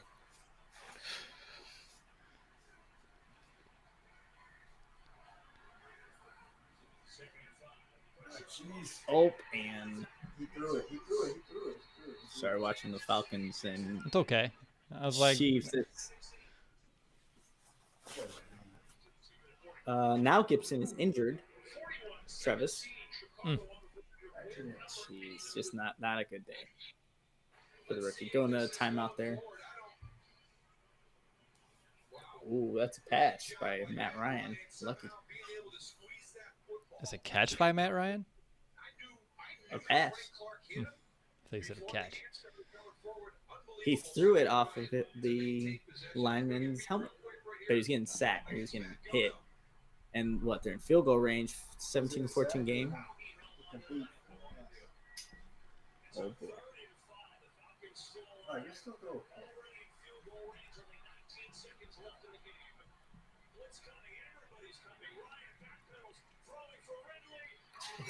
Tony, the percentages are kind of inconsequential. I mean, it really just boils down to do they beat the Packers? I mean, that's just the only thing that matters, right? It's not a couple weeks ago where you're playing all these odds. It's winning, you're in. Yeah, and So whatever honestly, you like, think the odds are of that. exactly. And that's the thing. Like, Bears just have to beat the Packers and they're in the playoffs. Like, oh, as a Bears fan, that's Oh, all is you got that to all? do is beat the Packers. Yeah. Oh, yeah. Thanks. Who commented that? Preston? Yeah, appreciate it. We should probably update the Jaguars score on our screen. Hold on. Best kicker. Oh, jeez. Thank you, man. Need the Pro Bowl. Let's see. Falcons. The Falcons kicker just missed the field goal to tie the game. And that, yeah. Oh, he's been the best kicker all season. All right. First of all, best kicker has been Rodrigo Blankenship. Goggs has been a godsend. So let's get that straight. Jeez. Wow. Brandon does make a good point that if the Bears do make the playoffs, then next year obviously we're going to have to do this live stream every week. It's been working. It's been fun. Been working. Been nice Yeah, little I'm still wearing this sweater. I mean, the last 3 weeks, 4 weeks I've worn this, so I have to keep wearing it now. Got There you that. go. We got the elf on the shelf. I mean, we're at the point where whatever everyone's been doing, like everyone needs to do the same thing they've been doing for the last month. Like, don't change it now. Christmas can't end. Nope. Not for you. I don't know what I've been doing. I'll just keep being oblivious to whatever I've been doing. That's right. You don't make a routine now. You're in the point of not doing things the same. It's a strange name for wings. Huh.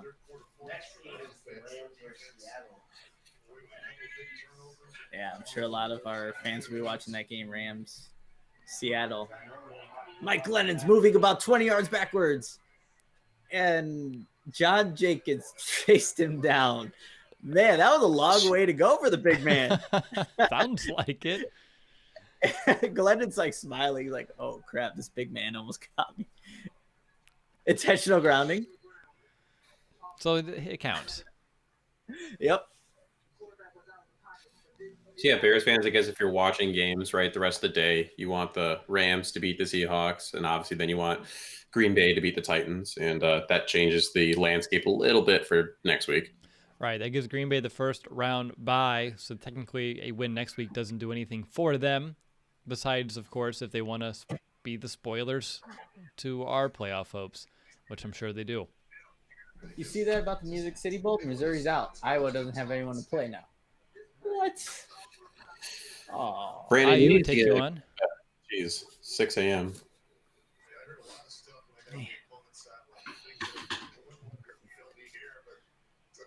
Yeah, that's some dedication, Brandon. I know that that time zone, no pun intended, has to be a bear. pun intended. It was intended because I knew what I was going to say, but I couldn't think of a better word at the time. Oh, they're running the screen to Chenault. Duke Shelley. All over it. So is Crawford. And Shelley's they're had a gonna really punt. good game. Yeah, now we just got to see how he can hold up if he is the nickel guy. Green Bay is a bigger. Devontae doesn't matter who Adams. the quarter. Oh, like, I don't care what nickel corner it is. It doesn't matter. So because that is an interesting question, right? Do you let which of the two, right? Do you let move the one, bump him back inside, even though he's been playing outside? If Jalen Johnson can play, that's assuming a lot there. And then if Buster Screen's concussion continues or not. I know Anthony says he wants to see the ultimate revenge from 2010 when we let the Packers into the playoffs and then they went to the Super Bowl. And that's been on my mind all day. Since that moment, the Bears are 3-17 against Green Bay since they allowed them into the playoffs. And before that, they were actually on an 8-5 advantage over Green Bay since 2004 when Levy took over. And then that's kind of when everything shifted. So perhaps if we can get ourselves in, that can be a paradigm shift in this rivalry.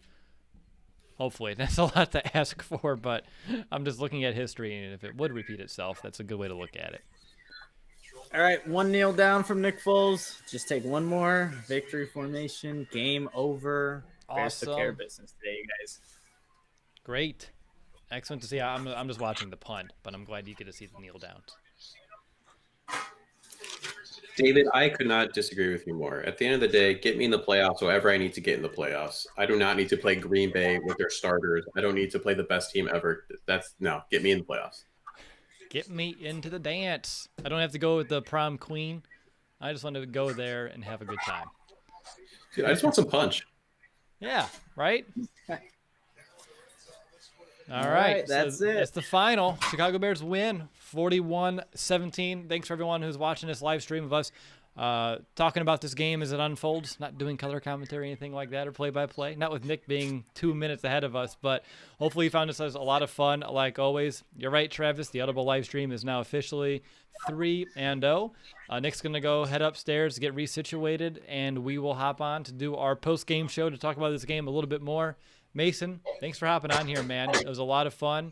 We'll have to do this again to bring you on, and who knows, maybe we have a few extra games to have some opportunities here throughout 2021. This was the final game of 2020, so now it's 2021 games for the Chicago Bears. But Bears win 41-17. Talk to you here in a few minutes.